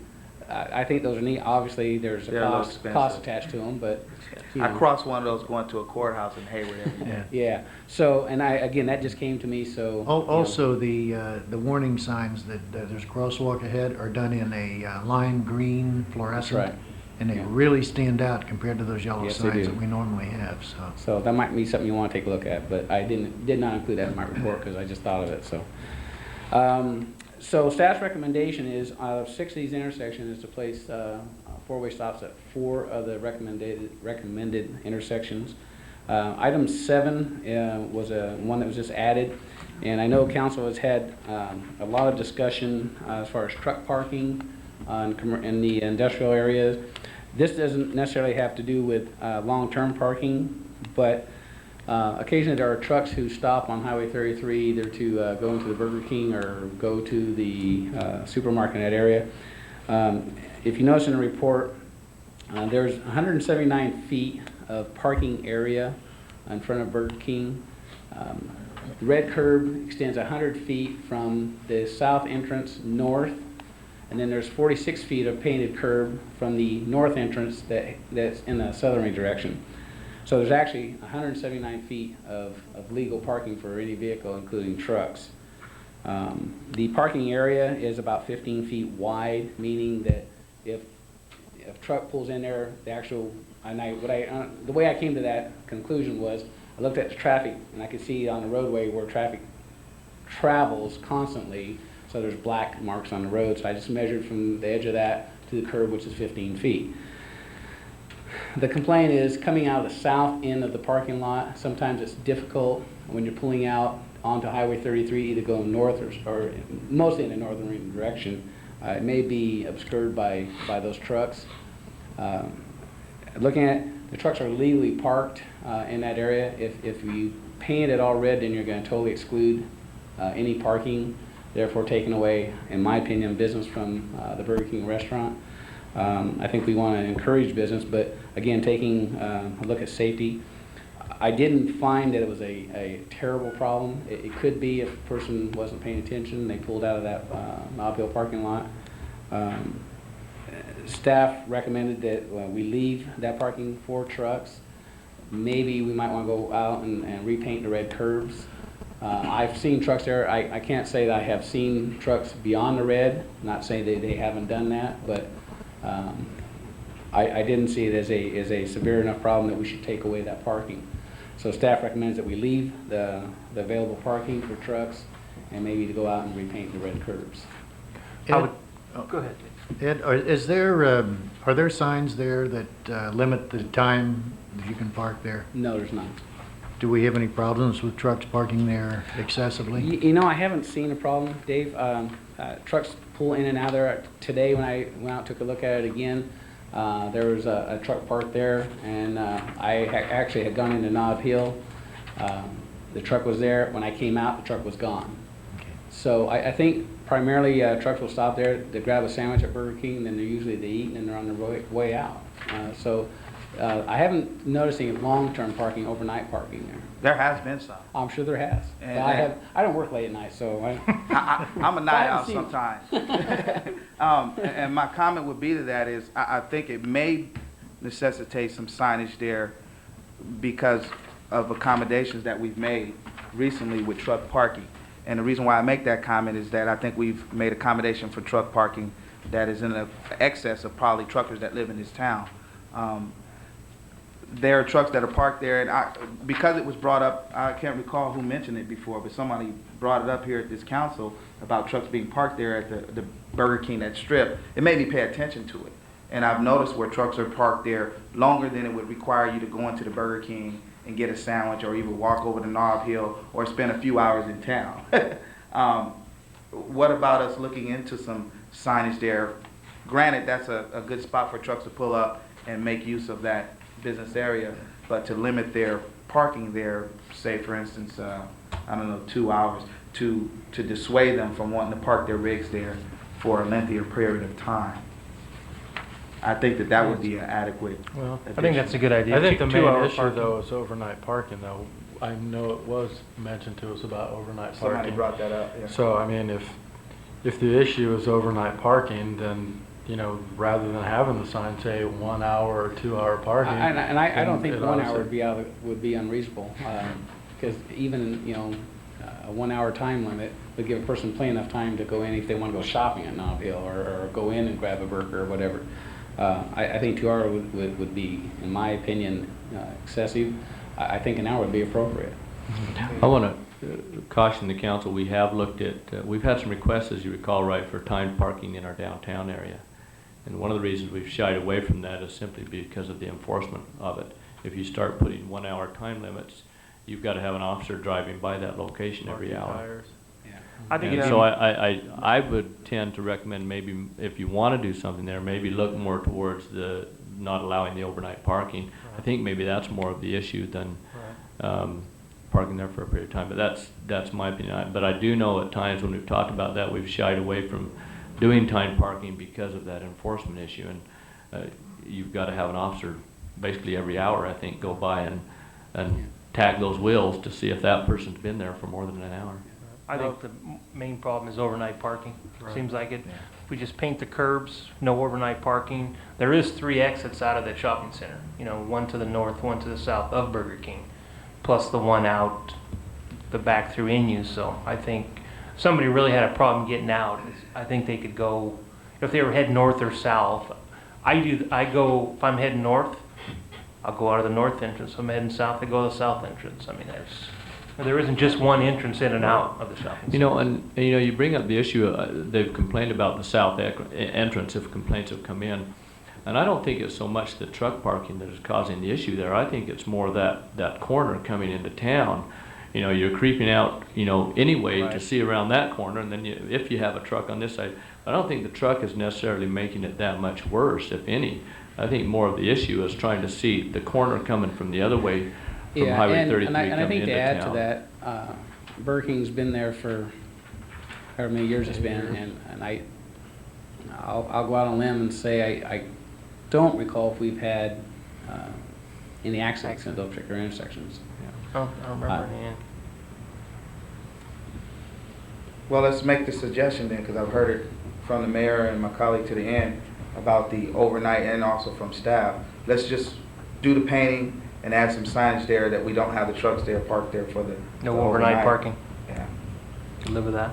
that can be added to this staff report on the intersections, stop sign. Could I ask the chief a question, or Ed? By eliminating that parking, do we hurt the truckers as far as having some place to park their rigs? I mean, not that some people don't care, but they do have to have some place to park them. Well, I think if you eliminate it, then obviously they're not going to stop. They'll go further south to Gustine and then stop there. Okay. Because in essence, that's what we're doing. Exactly. We're eliminating them to park there. because- If we post it no parking or paint the curb red. I'm sure that's why they're parking there. They're parking overnight. That's been my estimation. But with that though, we just really accommodated a lot of parking in our town, where this chief here spent a whole presentation on more excessive, and I kind of prefaced my comment with that. And I just think it might remedy some of the complaints out of the lot if that is one part of the signage. I mean, it's just food for thought.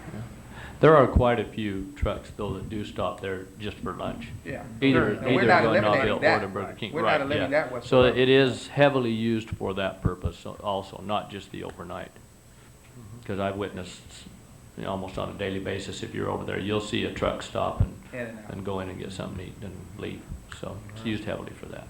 Yeah. I think. Well, thing I'd like to mention too is we have this is Highway 33, so we'd have to get clearance from Caltrans for any kind of posting of signs that we go through. So we'll have to look at that process, but we can bring that to them once you guys make your decision which way you want to go with that. Well, I'd make one other comment. The fact that what we're trying to do is we're trying to improve the vision in that area. And by allowing those trucks to park there, you're not going to do that. Because at night, who cares? Nobody's pulling out of those driveways anyway. So it's really during the day where the problem really exists. That's when your traffic flow takes place.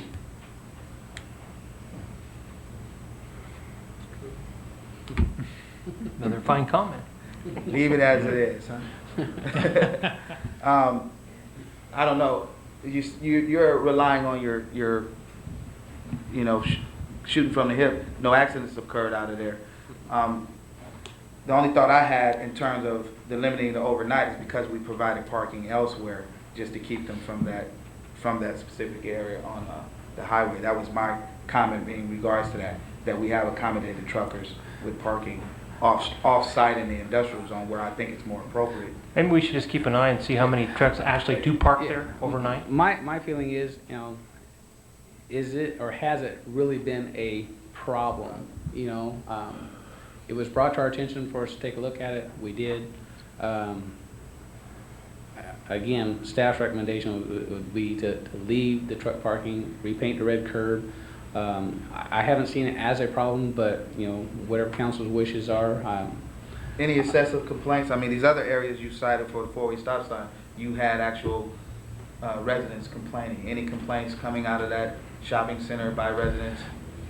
It was brought to my attention that council had some discussion on that, and I was asked to take a look at it. Okay. Staff did. Yeah, I remember hearing it. But I think the main thing I've heard was excessive trucks parked there over the red, more than, I don't know, it probably only accommodate maybe 2 long trucks, right? Well, it's 179 179 feet, feet, so so if you put 2 rigs in there, That's it. and they're Depending on their they're about size, 80 but- feet, so you could fit 2 full-size rigs in there. And I have seen it, 2 trucks pull Yes. in there real fast, park in the red, run in there, get a hamburger, and Yeah. again, like Chief pointed out, I think when you go to posting signs, then we have to go through Caltrans. There's, the red tape that we have to go through. I haven't perceived it as being a real problem, so. Well, then I would just recommend that we go with the staff recommendation. Paint the curb. Do the red curbs again, and then just keep an eye on it. If there's an excessive problem, I'm sure you'll report it back to us. If there's not, then. How about then I this? guess we If won't there hear is an about it. accident that occurs coming out of there, then you Let can us bring know. this back to us. Then we'll know that there may be something we need to look at about it. Yeah, and we'll keep an eye on it, and as we receive other complaints, a lot of times we handle them on a case-by-case basis, and if we get a lot, then we give a little bit more special attention. So the discussion. Any other questions? Does Is this an everybody, action item? we're trying to figure that out, but if everybody, it's been so long since it started, I forgot. Well, I think so, because they Sorry. want to put up stop signs and Well, it's crosswalks. 1,500 Do like, Non-budgeted somebody like to make a motion budgeted then? item, so I move that we adopt the recommendations from the police department with regards to the traffic concerns that we have here in our local community. Item 1 through 7. We have a second. I'll second that. All in favor? Aye. Opposed? Motion passes 5-0. Thank you. Few more stop signs in town, right? We will check on it, council. Judy and I were just discussing that we think perhaps stop signs installation has to be done by resolution. So we will have to bring it back to you to So this actually is an adopt a resolution. informational. Well, it's fine for you to make that motion. We can now recommendations. prepare the resolutions, so, And by that time, you'll know probably about the Caltrans and. yeah, if we even go that route, so, okay. We concur with staff, in other words, Okay. at this point. Is that fair to? Slow them down. Okay, item 11, review and make recommendations to proposed senior center alternative education center. Cleve? Yeah, what you have, as you recall, originally we had tried to set up a joint meeting between us and the school district, actually for tonight's meeting. That did not work out. There were board members who were unavailable to meet, and therefore that didn't work out. We have one board member, but he's not a board member tonight, so. Here's another capacity. So, we would like, they also are not meeting during the month of July. They take the month of July off. So, the next time they suggested to meet was August. Well, we're trying to get this to move forward sooner than that. So I told the superintendent that I was going to bring this back to the council so that we can give the okay to the architect to move forward with preparing the drawings, plans, and specifications, et cetera. And I believe the school board has already done that, or close. Ed, you can turn your hat around and tell us. I've changed hats. Yeah, the board, we've taken a look at the architectural design, and we've made some tentative approval. But also, if the board's feeling was if we needed to meet in July for this, the consensus was that we could probably all get together. There was a couple that were going to be gone, but felt that they could come back if we needed to. So if it's pressing, we could do that. So the board was in consensus with the changes were made That's on correct. this That's correct. latest plan. Okay. Everybody had a chance to look at it? I can bring these pictures up quickly, and you can take a look at them. I've got them up on the screen here in just a minute. This is the site plan for the facility. Let's see, Ed has my laser, but you can point it. The building is located. Hopefully, you can get your bearings on this. You can see the circle that is currently located. If you've gone in the west side village apartments, here's the circle. Here would be the entrance to the current apartment complex, senior apartment complex. That's Prince Road. Prince right Road. This there. is Prince Road right here, correct. So you come in here, their current community building is located right in this area. This would be a new parking lot. This is the building right here.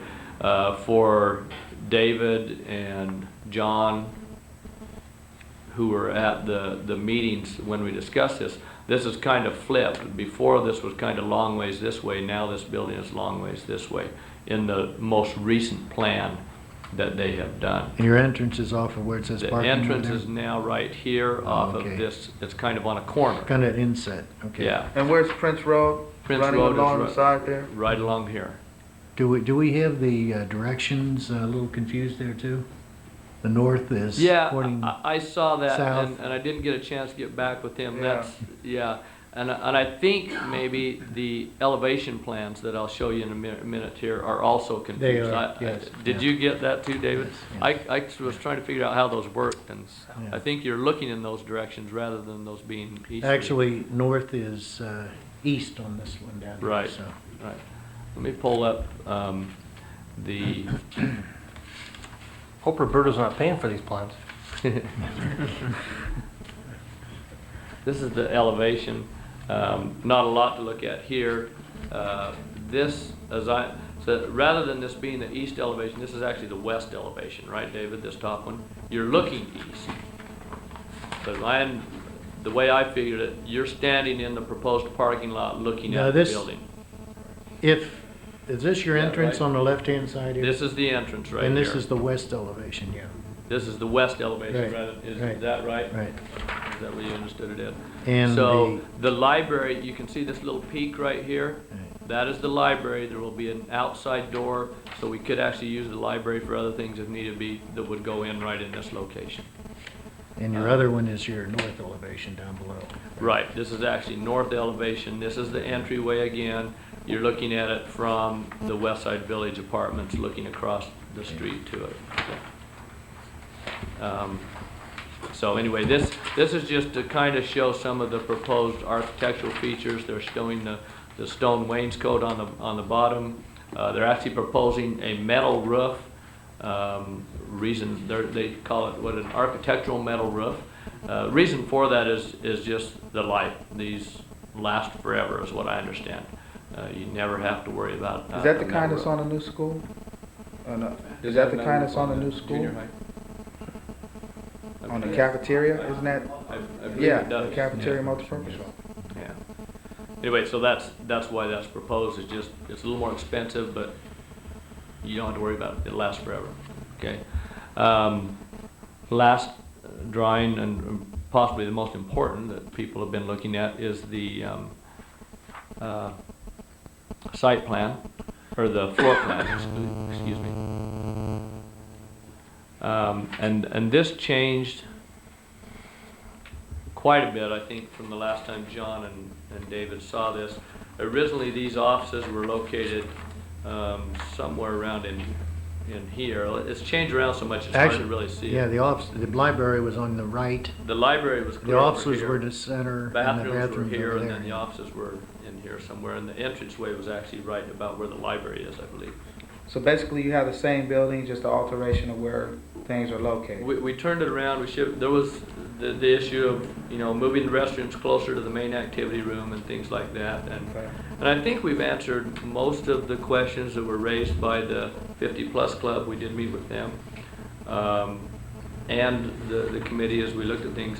One of the other issues was originally these rooms, both this room and the big room, could be divided into 4.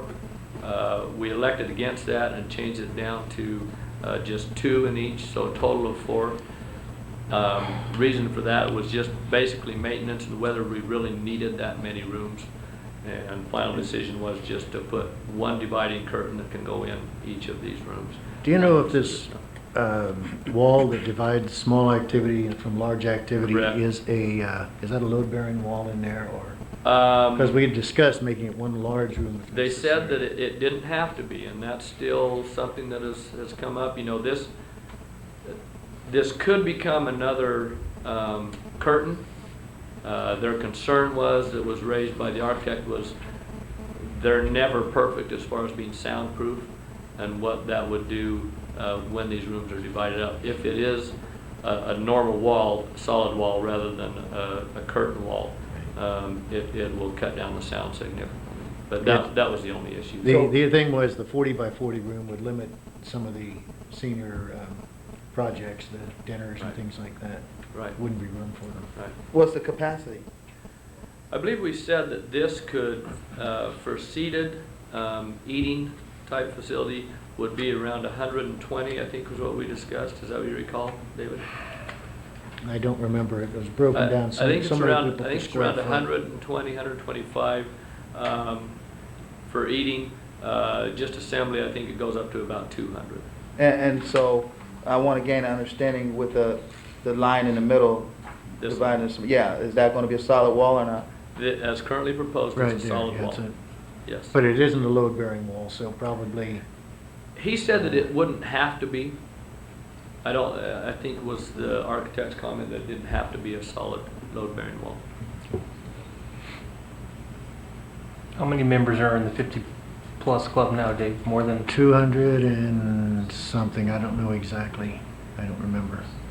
The But, sit down at the we- Louis we- Newman is how many, Cleve? We hit a, For dinner, the occupancy limit is somewhere around 220, I That's believe. for a sit down. we had 90 some odd there Friday, and it pretty well took up Wow. all the tables. There was about 10 seats left at the tables. We probably could have gotten more tables in there, but the way they were set up, it was pretty crowded.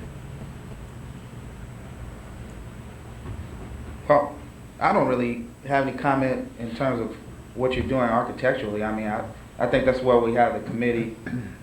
My one question is, my understanding is the proposed bonding for this is being held by the school bond, 650,000.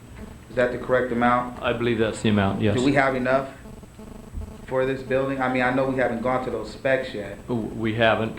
His estimate, original estimate on the first drawing, I believe, was around $700,000, so it was a little over.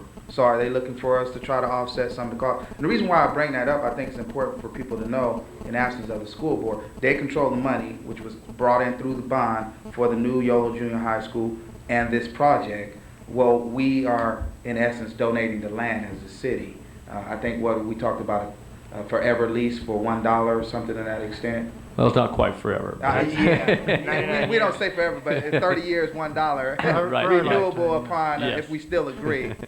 And the reason why I bring that up is, you know, that's part of the negotiating of what we're doing here, and I think that the collaboration has been good, but I think there are some areas of discussion between the city and the school board when it comes to, I know they're looking more educational programs. Mhm. We're looking for something for our seniors, and how is that going to, And that is the discussion that needs to take place. And Yes. what I'm looking for when we get this joint meeting going with the school district is trying to set up so that we have designated times. This is for this purpose and this is for this purpose. And at these times it's school use and at these times it's city use for senior center.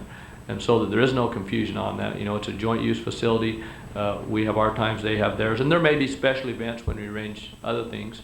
You know, a lot of what they are doing is, I believe, adult education is probably going to be evening classes, a lot of those. But there will also be, I know from experience with the facility in Lathrop, they had kind of a mix with the senior and offering some of their, that fit in that category of adult education, such as, I know there was a lady that had been doing pottery classes in our facility for years, and it fell both under the adult education and under a senior activity.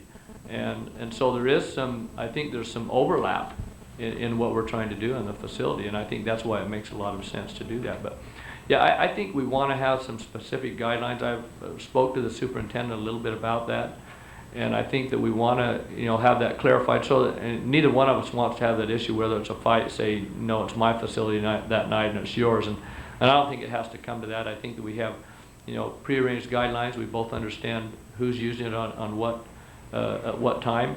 And, you know, there may be special events that we schedule things where that changes, but for the most part, we stick to those schedules.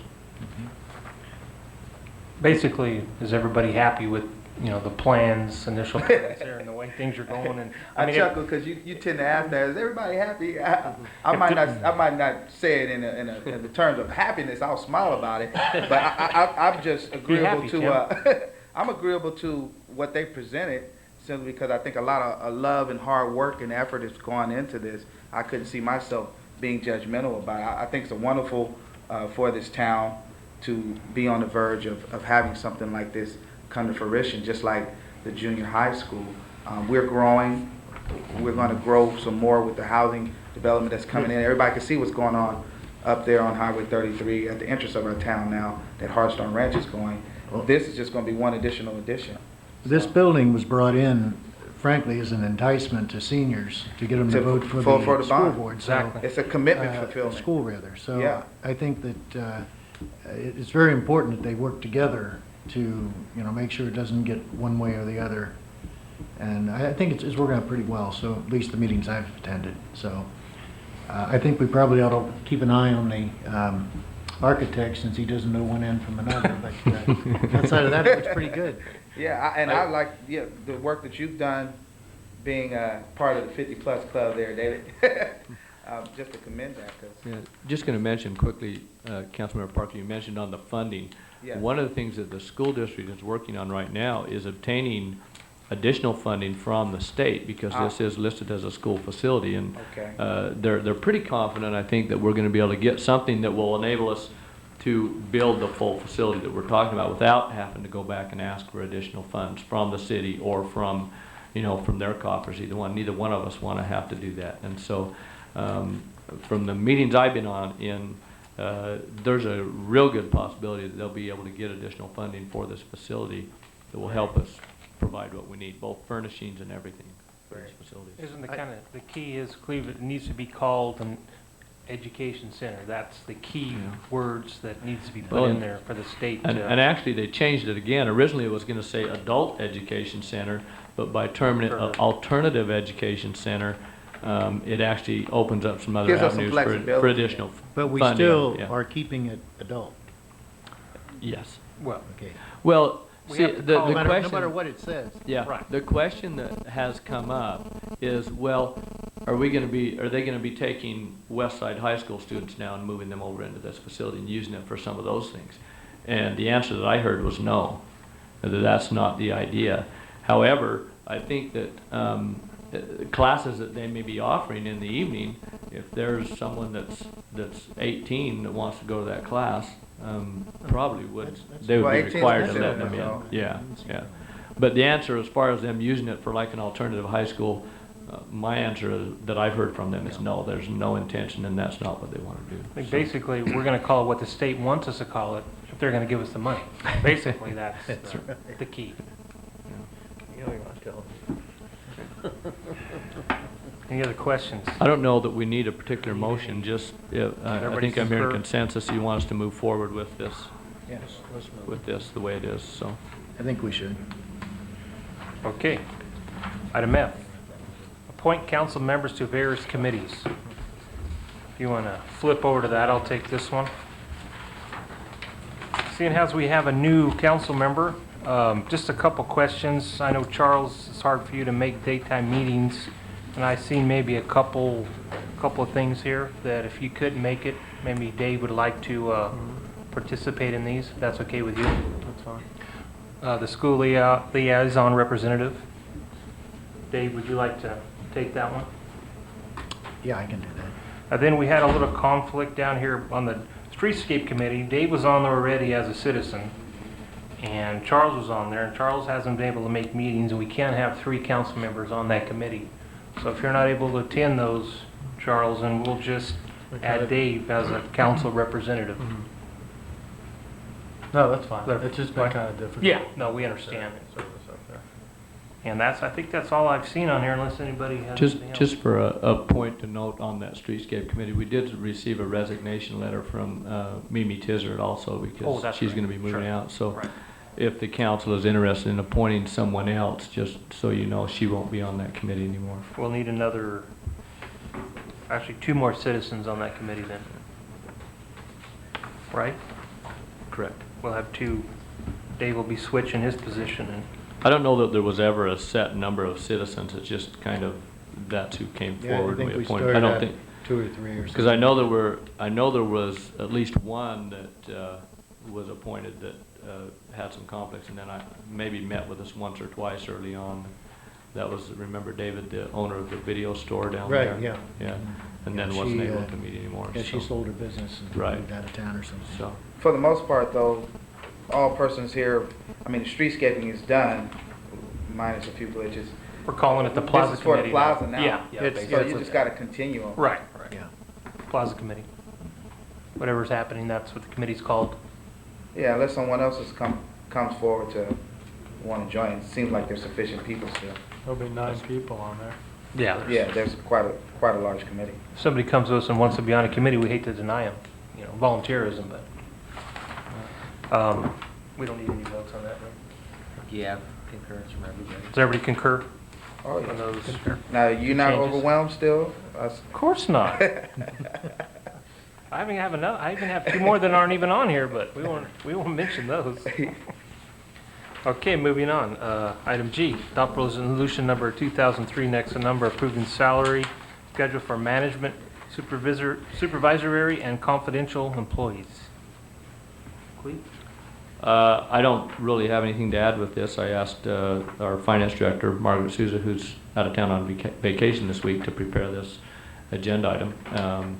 This is standard. Each year we bring this back to you, and normally for our management employees, we've recommended the same package that the miscellaneous employees are receiving. In this case, it's a little bit different. I would note for the public safety, what is recommended in this report. As you know, the police, our lieutenant, who is here tonight, and our police chief, who has left a little earlier, will be receiving the 3% of 50, the same as the MOU provides for the police officers union, and therefore it is not recommended that they receive, just as their MOU provides that they don't get the raise, they get the 3% of 50 in place of that. So.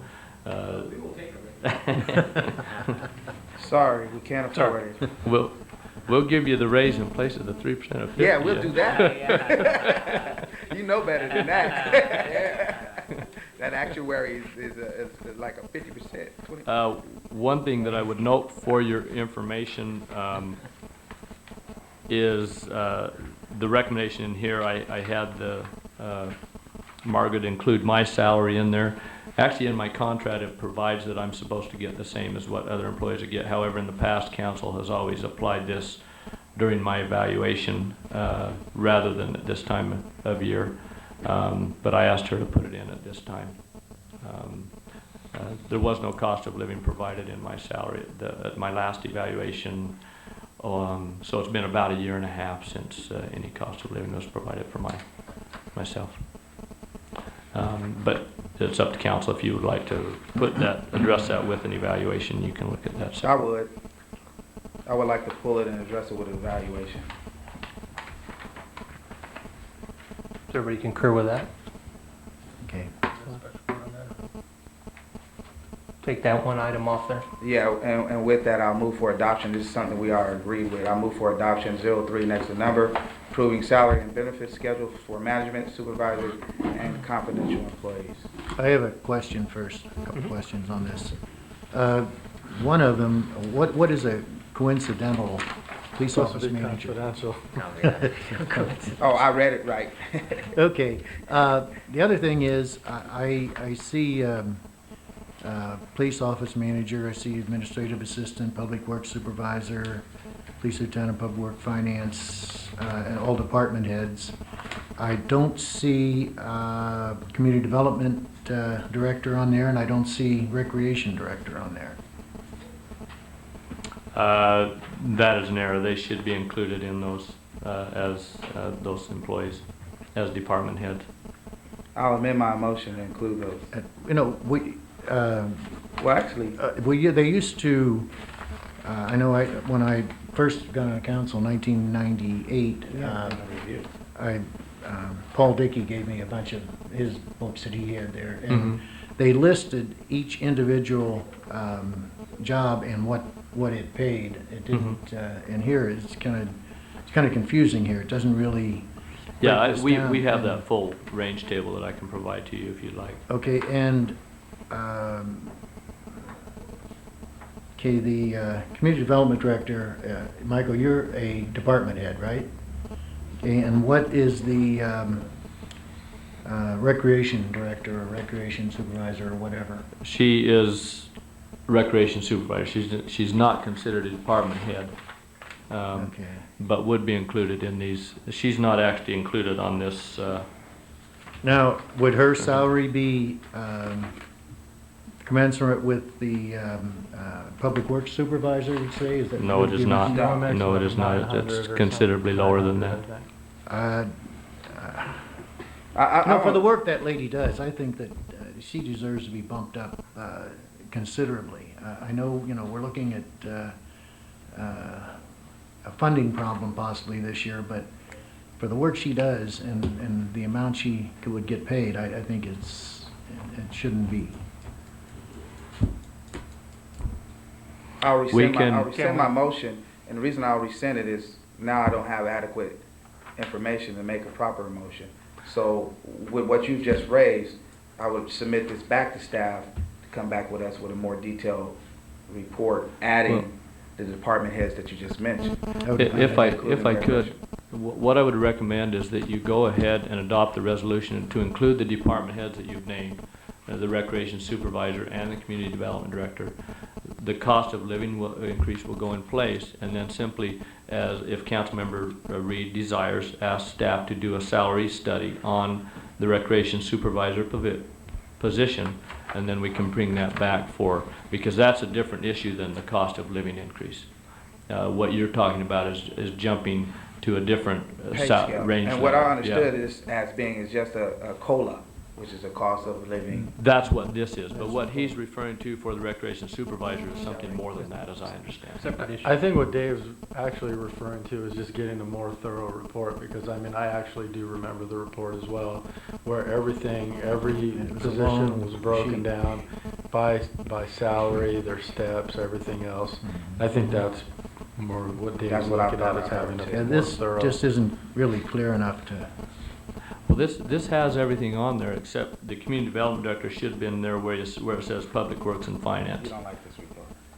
so. It's not comprehensive enough. But if we could just bring back, because I know, when we do our budget, obviously we see what the pay scales are for, like the fire chief, for the parks and for the recreation person.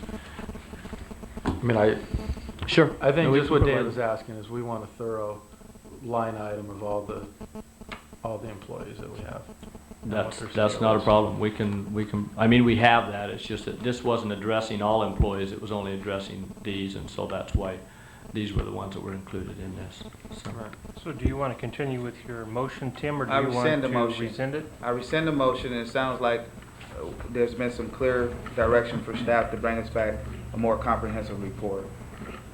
Is everybody in concurrence with that? Put this off till the next meeting? Right. Now, let me make sure I understand though. What you want is what I call the range table, which leads each position in their 5-step scale. Right. Not necessarily, no. What I saw that Paul Dickey had was a list of each job, like police chief and so on Mhm. down, all of the department heads and Sure. supervisors, and what that paid, not necessarily what they were making, but. Right, and that's What what it the paid. range. That's what the range table does. Yeah, but this was not like, this is a range table, I think. Mhm. And it was not necessarily that, it was just one figure. Oh, just the low and the Say high, it could okay. be, for instance, one could be from 2,000 to 3,200, but Mhm. not necessarily broken down like this. By the 5 steps. So just Yeah, showing right. the low and the high, Yeah, not the right. 5 steps. Not the table. Okay. Just so I'm clear on what it Right, is that you yeah. want So to see. we That's can, we fine. can have it back at the next meeting, Oh, sure. Yeah, that's not a problem. and at that time, we'll be able to approve the schedule for everybody. I'd like to ask just one question quickly on mine. Would you like to schedule an evaluation at this time then, or not? Yeah, that'd be Want to fun. have evaluation at the next meeting? Next Which meeting would is be fine. the Okay, we can be 13th? ready? No, that's the wrong month. Let's see, see, July July is 8th? July 8th is the next meeting, correct? Okay. Or we make that? So Let's- go ahead. I was gonna say, let's use that for July 22nd, because that's probably gonna require a closed session. Correct. And that's a better date for me to make it here earlier, July 22nd. Unless we place it on we don't make it a special meeting, we place it as a closed session, as an agendized item. You mean at the end of the meeting, or? I After the mean, meeting, we have a habit of calling a special meeting for closed sessions, Mhm. but closed session could always be a part of our agendized In package. other words, you can't make it at 6:30 on the 8th? Yeah, Is that what you're saying? Yeah, that'd be a little more difficult. I'm pressed always at that You section. might have to anyway. Either that or the 22nd. I was gonna say you couldn't make it on the 22nd. The 22nd is fine. Okay. That's fine. Everybody concur on that. So we're looking at beforehand or after? Beforehand on the 22nd? For city manager review. Yes. Okay, if there's nothing else on that, we'll move on. Item H, items from the city manager. Please. Couple of items I want to discuss quickly. For your information, we received a phone call today from Assembly Member Barbara Matthews. She is, as many of you may have heard,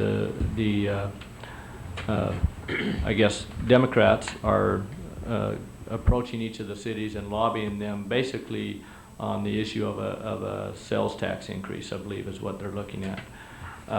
She will be in town tomorrow at 4:15. I apologize for the late notice, but I just got it this afternoon. And she wants to talk to, well, as I understand her, I just got the message. I didn't actually talk to her assistant, but she wants to talk to myself, department heads, and any mayor or council members that might be available. However, the caution is we can only have 2 of you because it's not a scheduled meeting. So that's just basically an information item. If you want to mention among yourselves who may be there, just so we don't get more than 2 of you there, that might be good. But she will be here at 4:15 tomorrow. We have another meeting across the street, so we'll probably meet here in this room to talk to her. Just real briefly. Who can make it? What's the sales tax that they're trying to float? Half. Well, there's a proposed half-cent sales tax, correct? Probably the only people that can make it are myself and Dave. I That way it won't looks- be able to make it, Oh, John. I'll that's be over right, in the that's hospital right. with my wife, so. Looks like it'll be me. Yeah, I'll try to make it Try by to make it. 4:15. It might, if I can get off work early. Otherwise, comfortable with your representation. Okay. I'll beg. Other items, we did a little bit of work on the letters on Merced Street, on the streetscape, to basically patch those and fill those up because we were getting some breaking up of those because those hadn't had any repair work done to them. We still have not received the information back on the aesthetic part of that, and we're still waiting that. We're still bugging the person to get those to us, and we hope to have that. Name is John Heffron. What city did It to us yet. We're also looking at other options on that. Industrial, the water table down there with our new system seems to be working now. We had a problem over the weekend, and apparently someone shut our pump off. And we think it was probably the person that was irrigating the field down there for some reason shut the pump off. And so we've corrected that. But it allowed the water table to come up, and we're monitoring it for a couple of days still to try to get it back down so that we can give a good representation to Merced County of where that water table is. So we're only we're monitoring that for a few more days so we can verify that water table, and then we can proceed with that. And I think that's all, except for, just for your information, I am scheduled to take a 1-week vacation next week. I'll be leaving on Friday and be out of town all of next week visiting family up in Idaho. Margaret Souza will be here and will be taking my place while I'm gone. Cleve, I had a question. Sure. During our last meeting, we had a little mini protest, I guess you'd call it, outside. Has anything developed on that issue? Yeah, as you know, the flyers that were handed out that stated that the city had, the union had filed a lawsuit with on the police issue, and the city had not responded. And just so you know, we have not been served with a lawsuit, and that's the reason we haven't responded. We have nothing to respond to yet. So I just want to let you know that. Any other questions for Cleve? Thank you, Cleve. Item I, item from city council members. Dave? I don't really have, oh yeah, one thing. Cleve, where do we stand on our sidewalk infill project? Ernie, timing on that, I believe we're going to be going out to bid in November. Is that right? That's true. Yeah, we got set back a little bit because of the funding cycle and stuff, but Gary Davis is working on the plans and specifications for that. But do we have any particular place we're going to start with this, or? The reason I ask this is I think it's really important that we try and get Yolo Street on one side or the other, something, that part done because of the new elementary school starting. Maybe what's best, Ernie, is we can bring back a report showing what sidewalk areas we're proposing and give it, or maybe just place that in there, your council boxes for your review so you know what we're working on. Yes, but just briefly, I wanted to let you know that part of the things that are being worked on right now is the utility, the power pole relocations on some of the corners, some of the hydrants, trying to resolve some of the ADA issues. And also, I believe that there's 2 corner properties that need to give up a little piece, a little corner of the property and deed it as a right-of-way. And Gary is working on that, and as soon as he gets that paperwork, all the legal paperwork, I will be approaching those property owners. We don't see it as any real big issue, and basically that's what's happening. The two areas that we're looking at are Driscoll from the railroad tracks down to Eucalyptus, and we're looking at S Street Inyo from S Street all the way to the entrance to the shopping center on the north side. And you mentioned Yolo. Pardon? Yolo Street. Yolo, no, Yolo isn't part of it. Yolo did not qualify. It had to be part of the arterials, and the only ones that qualified were Driscoll, Merced, and Inyo. It had to do with CMAQ.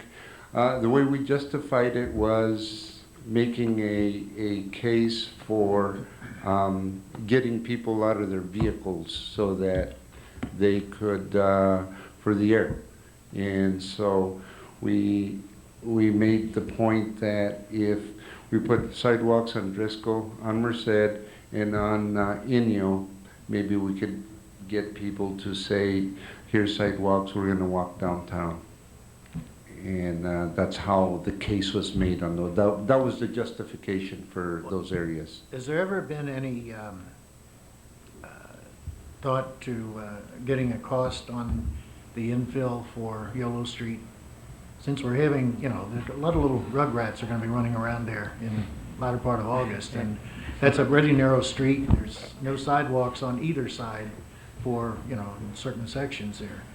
And so, do you have any idea what it would be to put those sidewalks in there? It'd be hard to say without really reviewing and inspecting the area, because we don't know what kind of obstacles we're going to have to deal with. There may be right-of-way issues. There may be a lot of conflicts in the field, so it's hard for me to say at this time. One of the things there, Councilman Rita, that we have looked at a project, actually not just sidewalk, but to widen yeah, and right. put sidewalks, and it's quite a significant project. We looked at it one time about, I want to say 4 years ago, I believe it was. But we'll continue to look at it. There is some funding from time to time out there, the Safe Routes to School money, and I think that Yolo Avenue would possibly qualify for that. Because now. on the south side of the street, their sidewalks is pretty well up there, and there's probably a total of maybe 150 feet or 200 feet that has to be put in. But Yeah, the question is, do we want to put sidewalks in if we're going to widen later and then have to tear them out, and and not that we wouldn't do that, maybe it is necessary, but better than having kids walking in the street. that's true. So, That's true.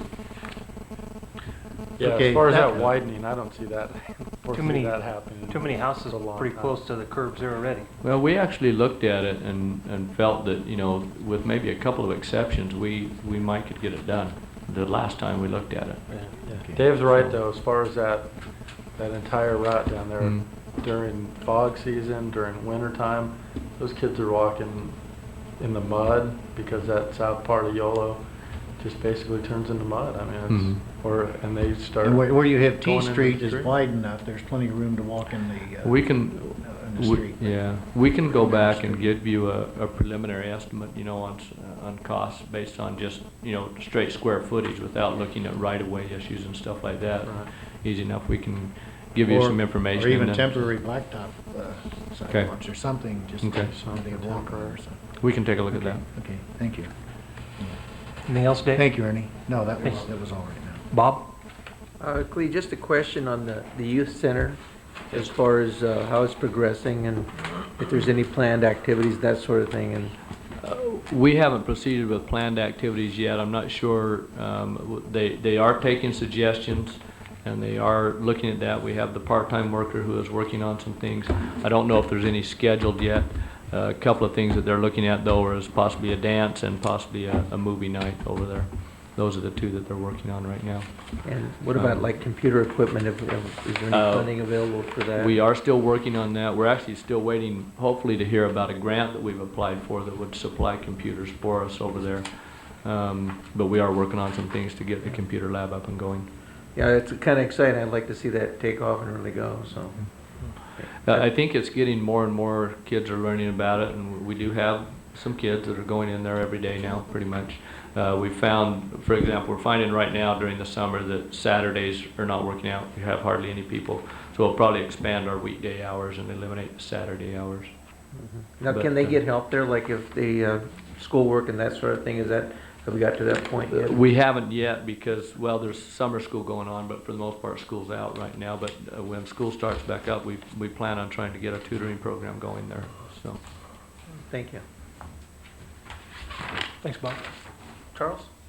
Just a couple quick things. Just trying to find out where we are in the progress with Exxon down at the end, and also the building permit issue with the auto sales over there on the corner. As far as Well, Michael, maybe you can comment on, I don't know that we've received answers back on either one of those. We've been waiting for plans and specs coming in on those, on the auto sales, I know, but. I've actually have been personally meeting with the Exxon person, and so we're writing up a list for his cleanup. In terms of, I believe you're talking about the Newman auto sale and the building in the back. And that building was originally red tagged. It has since gone through and been approved by architectural review. Plan check has been done. First plan check has been done. The building department actually went over and physically went over each item with the property owner, so that way he could have a clear indication of what was wrong and why. So we're doing a little hand holding on that one, but it's proceeding forward. Okay, good, thank you. That's it. And just also just want to comment on with Patchett's, the job that they had done there. Just looks a lot better. Looks a lot better. That's it. Tim? I was going to make a comment. At some point in a recent past, there was a discussion about DMV services in our town and the probability that we were going to lose those services. And I know at that time we mentioned about addressing it via letter. I don't know what the outcome of that was. And do we still have those services? We do not. Those had already been eliminated when we brought that item to you. We'd already received notice that they were eliminated, and all of the outlying cities where they were doing that, they eliminated those services. Did we address it in letter via protest? I made one phone call and talked to someone, but I did not write a letter to anyone on that. But I can still do that. But like I say, it wasn't just Newman. It was pretty much a statewide thing that they did, eliminating those satellite DMV facilities. And I guess my second comment is right in line with that. Most everyone knows, if they've been paying attention to the news, that your vehicle licensing fees are going to be going up. Part of that is we were going to lose as a town, if I'm reading this scenario correctly, we were going to lose about $120,000. Is that correct? Well, it depends on what the 120 is based on. Does not include the vehicle license fees. That's the 122. That's the 500 million they're talking about. Our total vehicle license fee is about $410,000 a year. So to give you a perspective of if that didn't happen, what has happened? The state is no longer going to pay for that. They're going to say everybody that owns a car in California, including myself, and those of us that sit here that have a vehicle registered are going to pay that cost. If it weren't paid, then our town would have lost about $410,000 that the state wasn't going to give us. The $120,000 I'm mentioning is actually an amount from another fund that they're looking at cutting and taking away from local cities, our coffers. And the reason why that's important, I think that's why Cleves has mentioned that our state assembly person is coming to town to talk to us about these factors, because that's what we're bullying for. We're bullying to try to hold on and grasp from the state money that actually is rightfully ours in our coffers. It looks like David wants to jump in there. No. But that's kind of like what we're dealing with. So just to give people like a little bit of layman idea, that's how the money flows. And that's it. You end this thing on a depressing note, don't you, Tim? Well, you know, no, because we're going to get that money. I mean, we were going to look at We hope we're still gonna get $410,000. Yeah, that's right. We would really be in don't know trouble. if we get But I just kind of wanted to explain, we're all going to be hit in the back pocket because we're used to the lower fees. But that's what it means to our community. It means $410,000 that we don't have to worry about now. I'm still not so sure, nothing's set in stone yet. That's right. I'm still worried. Still up in the air. Is that it, Tim? We'll make do. Anything That's else, it. Tim? I just wanted to remind everybody, second annual Newman Senior Information Day is this Friday at the Louis Newman Hall from 10 to 1. And also, Chamber Dinner Dance is coming up on the 12th of July at the West Side Theater. It's a beach theme this year. Beach. Just picked up some Beach. new Shorts? mannequins. No, Oh, mannequins. mannequins. I've got one looks like it's jumping off a diving board, and put that up on the top of the marquee. All right. Oh, that's going to be neat. I saw the new sign they have out there at the egress of the city too. The West Side Theater sign. It's on a nice marquee where all the signs are. Oh, you mean the on Yeah. the, yeah. I Have you didn't seen know it? that. Oh, I it's didn't know nice. that. Take a look at it. And also, what else I have here? Whoever's going to go to the September conference, the League of California's in Sacramento, please let Judy know. She's got the paperwork for that. If anybody intends to go, September 7th through the 10th. And I've signed us up for the 4th of July Parade in Gustine. So if anybody can attend, be down there about 10 o'clock at the park. And I haven't figured out what we're riding on yet, but I'll have something. I'm riding my motorcycle. There you go. And I think that's all I had. I'll entertain a motion to adjourn. So moved. Second? Second. All in favor? Aye. Hi. Meeting adjourned.